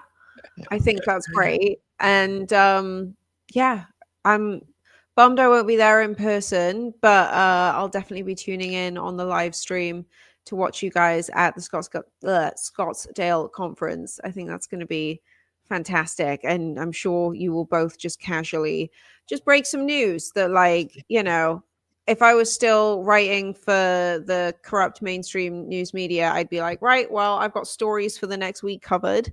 It was fantastic. Thank you so much. This was such a privilege, both of you, and thank you for staying up so late with us. Yeah, that's like super flipping cool and amazing. Thank you. Really cool. Well, yeah. Oh, well, thanks, guys. Yeah, it's been a really interesting chat. We kind of got into some weird stuff there. Unexpected, a lot of it. Yeah. It always Brilliant. goes off. I'm amazed we didn't talk about aliens. Usually I like try and drop that in and Mike gets angry at me. So I'm glad we Yeah, didn't get we had some alien skulls in the mix. That's enough. we did. Yeah, we did. We touched JJ dropped the on aliens. that. No, don't say alien skulls. I don't like.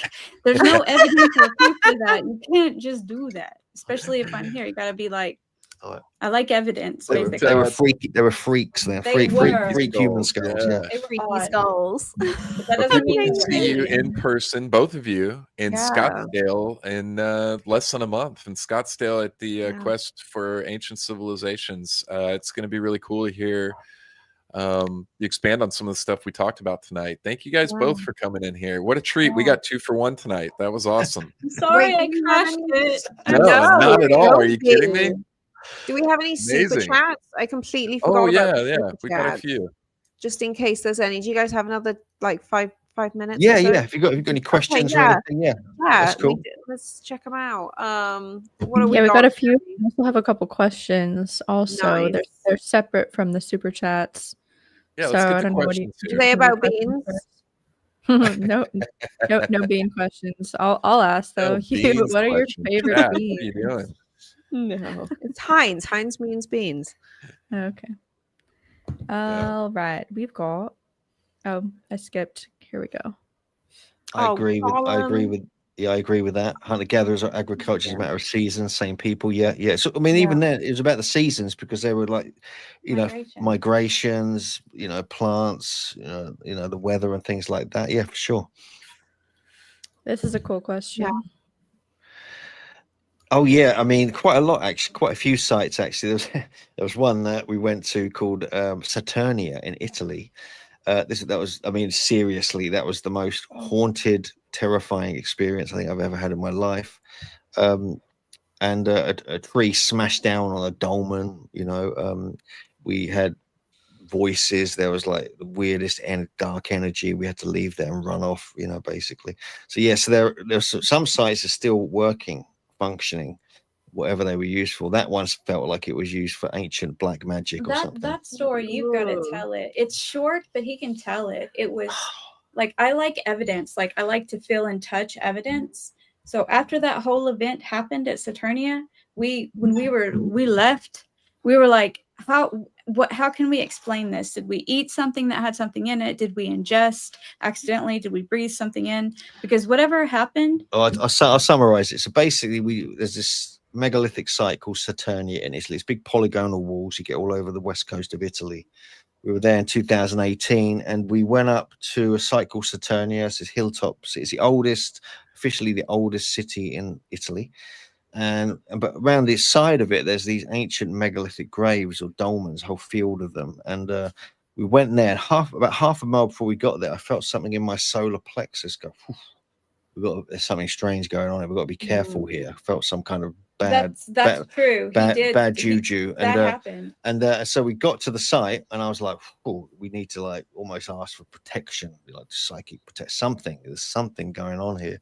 So we get in our cameras out the trunk of the car. We turn around, look at the site, and this giant 60-foot tree cracks in half and smashes down like full timber onto a dolmen. And we're like, "What?" And we couldn't believe our eyes. And so we thought we probably shouldn't go in there, but we did go in there with our cameras and everything. JJ ran in there thinking, "Oh, this will be fine. Oh yeah, I'm not scared of anything." 3 minutes later, she's sprinting out of there screaming and locking herself in the car because she's seeing things and hearing things and this, that, and the other. I have to go in there to collect her stuff she dropped on the opposite side of the haunted dolmen field. And then then the next thing I know, she's I'm walking through there just catching, freaking out. I could feel this energy around me. It was like my whole talk about, hair standing up. My whole body was like that. It was like I was shivering. I knew there was some presence there. And then next thing I know, JJ screaming, "Get out, run, get out." She saw something like behind me, like a predator type thing. So I grabbed the stuff and I ran out, jumped in the car and we drove off. And when you say predator type thing, I have to clarify. It was like not predator. this sounds so stupid. I never do this. I never talk about this because if I don't have evidence for it or proof, I won't speak on it. But this is just a weird anomaly. I still can't explain it. When he says predator-like, do you know, like in that movie, because it's the only thing I can like assign it to from experience, where he goes into like the camouflage, like pixelation. Yeah. That I saw pixelation, like giant tall things step out of, like they were in the tree or something. I don't know, but I saw that pixelation that I don't know how to explain it. And it was the most terrifying thing I have ever seen in my life. We should do And it. I will never go back ever. And I feel so sad about that because it's a unique site and I can't explain it. And I think we still must have accidentally ingested something. Well, I don't do drugs or anything, but we must have like inhaled something somewhere because there's no other explanation. I mean, I don't know it, but I know I experienced it. But yeah, I don't know how to. I believe you. Yeah. And any other questions before we go? Oh yeah. Oh, do you think Gobekli Tepe was intentionally buried, or were there landslides, earthquakes that can account for it? A bit of both. There's because the recent earthquake was felt there, and there were definitely slope slides that these were recorded by Lee Clare and published in a paper in some of the enclosures, but generally it was buried then intentionally afterwards, just like Karahan Tepe was proven to have been buried, as were all the other sites. Yeah. And so there's a bit of both, a bit of slope slide, possibly a bit of earthquake, and quite a few ancient repairs done before they buried it actually, and then fully buried. Oh, that's so weird and interesting. Crap. Thank you, Richard, for that. Was a great question, and that was a brilliant answer. Thanks. Yeah, we'll do one more. I think this is in reference to Stonehenge. Okay, Stonehenge it wasn't re-erected in the 1950s. Really, there was a few stones, a few trilithons were put back up, a bit of concrete was shoved into one or two of the stones, but this is a misnomer going around on the internet. Unfortunately, everyone thinks, oh no, Stonehenge is fake, it was built in the 1950s. Not really, because you've got antiquarian illustrations going back to the 11th century of the stones. You've got a detailed plan of it done in the 1500s and the 1600s and onwards, and so we know it was there, and it was the configuration you see today is very close, almost identical to what it should be, and what it, kind of, they haven't erected everything. There's still some stones that have been excavated and buried back again, like you find at Gobekli Tepe, which will probably never come out of the ground because it's now a World Heritage Site.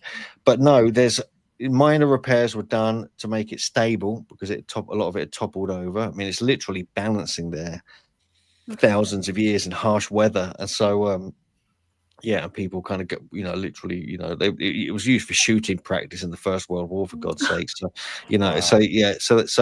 thankfully it's in the same place for sure. All the outer stones are where they should be, and the inner stones. All the solstice alignments would be the same. Yeah, the solstice alignment still works. Everything's in position. Yeah, so it's pretty decent. So don't believe everything here on the internet. There were minor reconstructions done in the 50s and the 60s, a little bit in the 70s or 80s, I think, but nothing that would change Stonehenge enough to warrant it as being, not close to what it used to be like. Wow. Cool. Well, here's one more. Oh, Sedona Connections. Thank you again for being super flippin' generous. And you'll be able to hang out with Hugh at the conference. I'm pretty sure Sedona Connections is at the conference, right? Like, I think he's organising it, isn't it? Yeah. This is Robert. How you doing, Robert? Good to see you, mate. I look forward to catching up in December.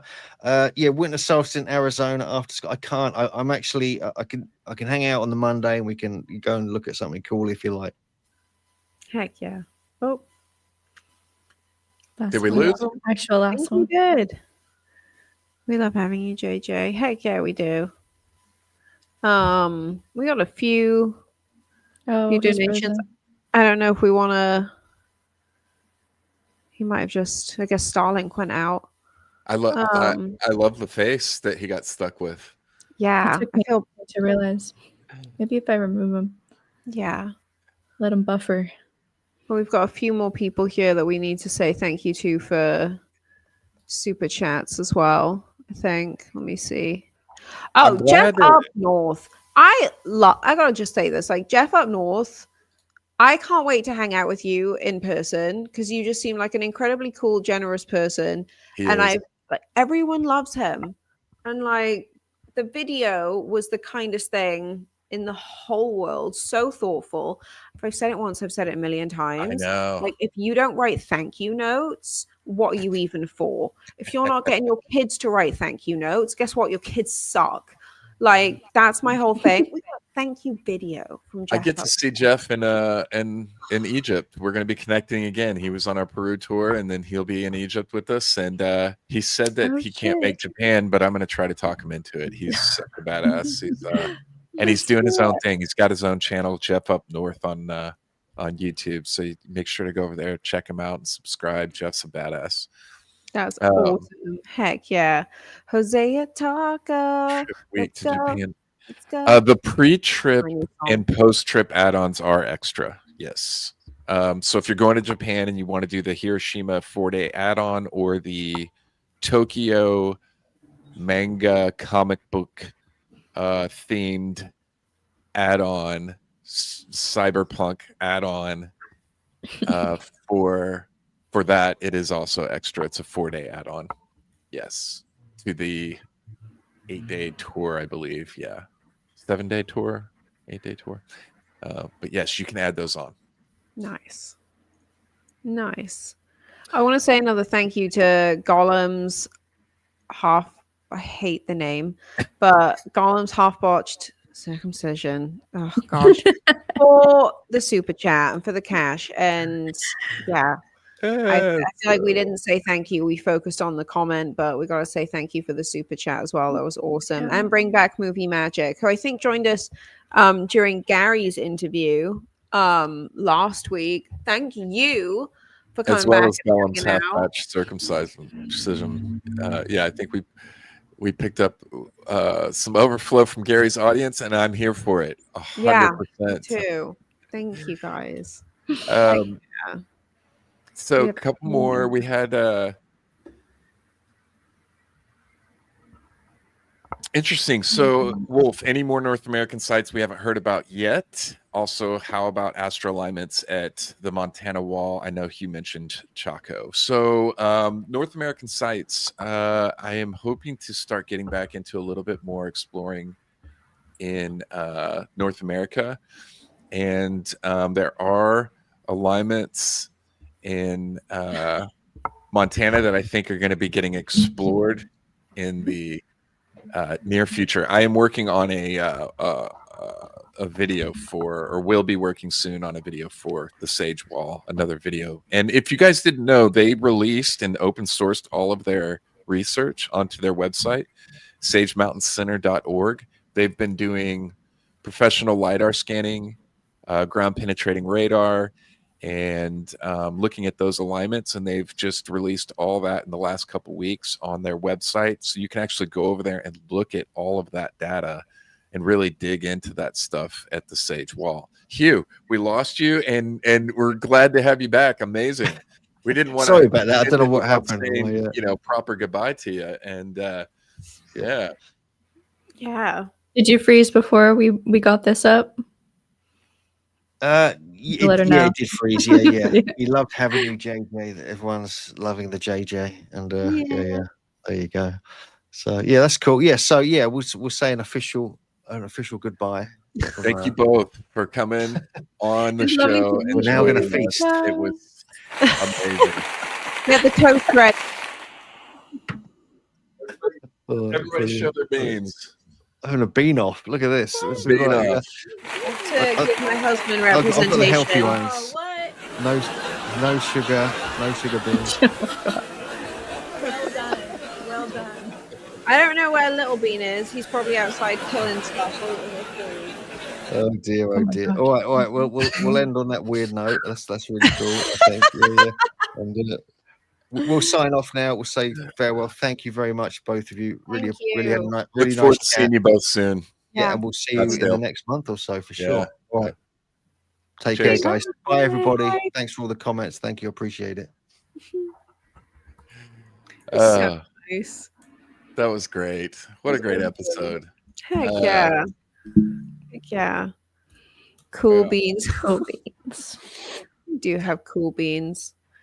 I think Mike, have you talked about how Will at the Sage Wall found all of the like Giants Playground and everything else was kind of in alignment? Is there? Yeah, my buddy's working on something. He's been plotting out coordinates in Montana and realizing that a lot of these places are all in alignment with each other in Montana. So, I need to touch base with him and see where he is at with all of that, because that was really interesting. And one of the discoveries he made was that there's a missing. They were all, not only were they all in alignment with each other along one solid line, but they were all equal distance from each other. And then there's a missing one in between two other spaces. And so if the pattern holds true, he should be able to walk to that point and there should be something there. That's so and if cool. there is, that would confirm a lot of this stuff. So I don't know if he's had a chance to get out there this year or not. I need to touch base with him.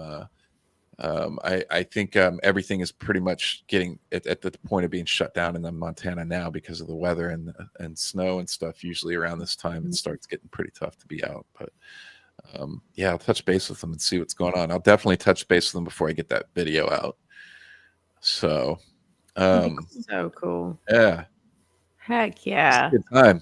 Hugh is a walking encyclopedia on ancient history. Oh my gosh. Yeah, it was fascinating. I still dispute the no agriculture thing. Again, the sociologist in me, but I think he has expanded my understanding and thought process on what I like. I think hunter-gatherer, it just seems like such a misnomer again at this point. I think we have to evolve our nomenclature around whatever that civilization was. Because if you've got people sitting around making clothes, you can't just, that's not something that what's the word I'm looking for? You can still have obviously because we have nomadic tribes Native American tribes that made clothes, were still nomadic, would probably be considered hunter-gatherer, but it's so much more complex than that. There's such a deep, intricate, symbiotic relationship with nature and all the stuff that JJ was talking about, and how that relates back to the cosmos and how that was essentially their form of pop culture back then. Everyone knew that stuff. I don't know. My mind's massively expanded.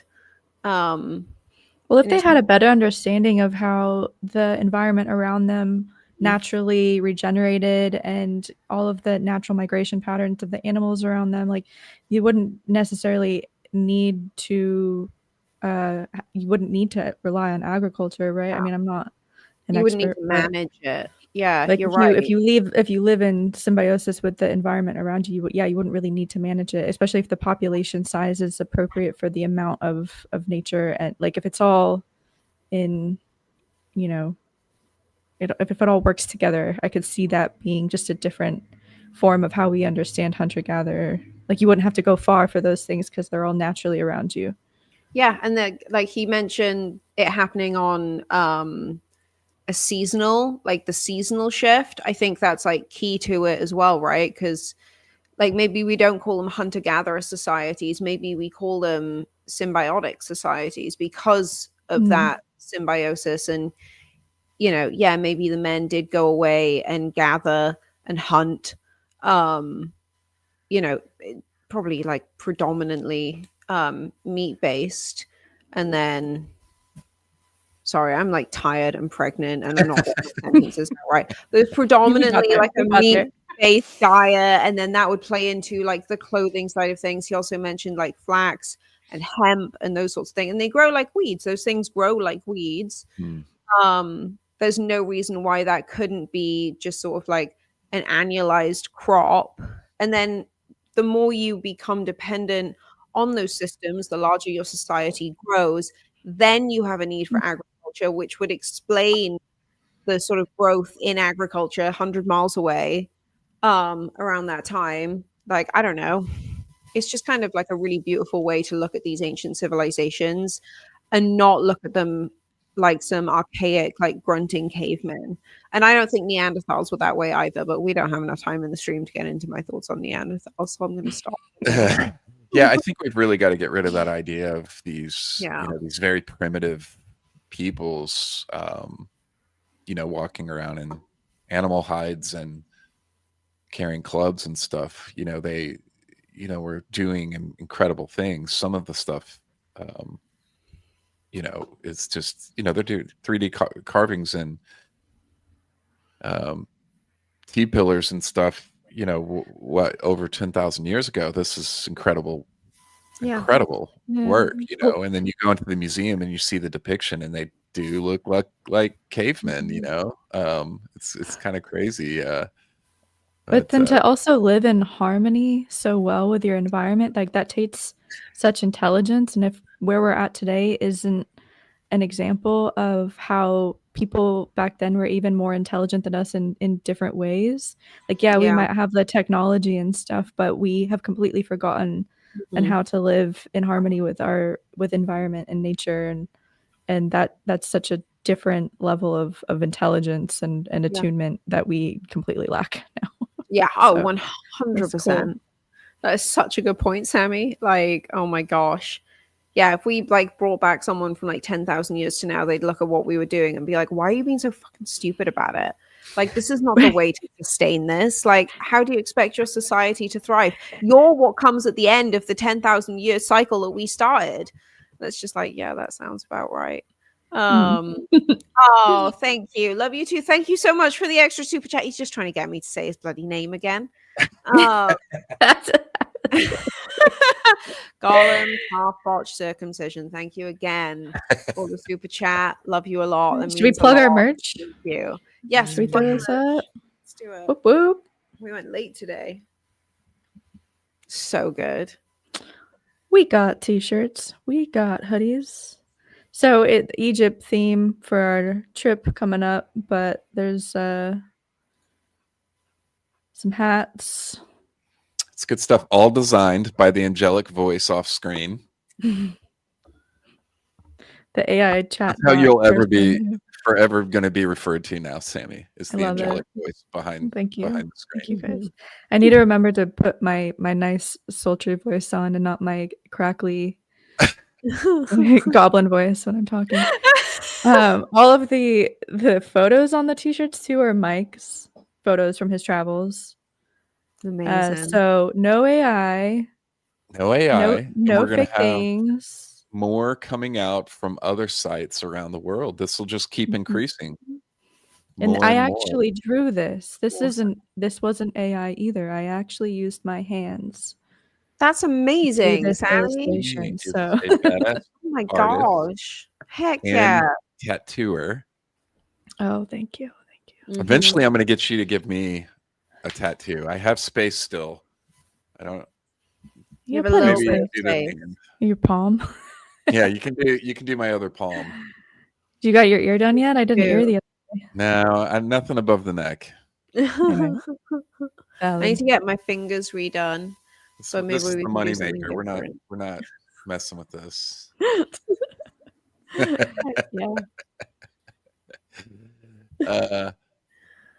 are we forgetting? What an elongated skull tattoo. An elongated skull tattoo. I would do that, maybe. I can see that for you. Yeah, or like a T-pillar or something. We do have, if you are going on the tour, you're gonna get a T-shirt. But we could do some shirts after the tour for anybody to get. But you get a T-shirt when you join the tour. Any of the tours that I do, you're gonna get. I could do a Japan line before the trip, so people can have them for the trip. Heck yeah! That would look so great. Got a group photo. Oh yeah. But you got to buy them. It did hurt. Yeah. It did. Yeah. It was not all fun. tattoos hurt. Anyone who says tattoos don't hurt is a liar. No offense to both of you. They hurt. I'm weak. They do hurt. we're gonna do. maybe. do.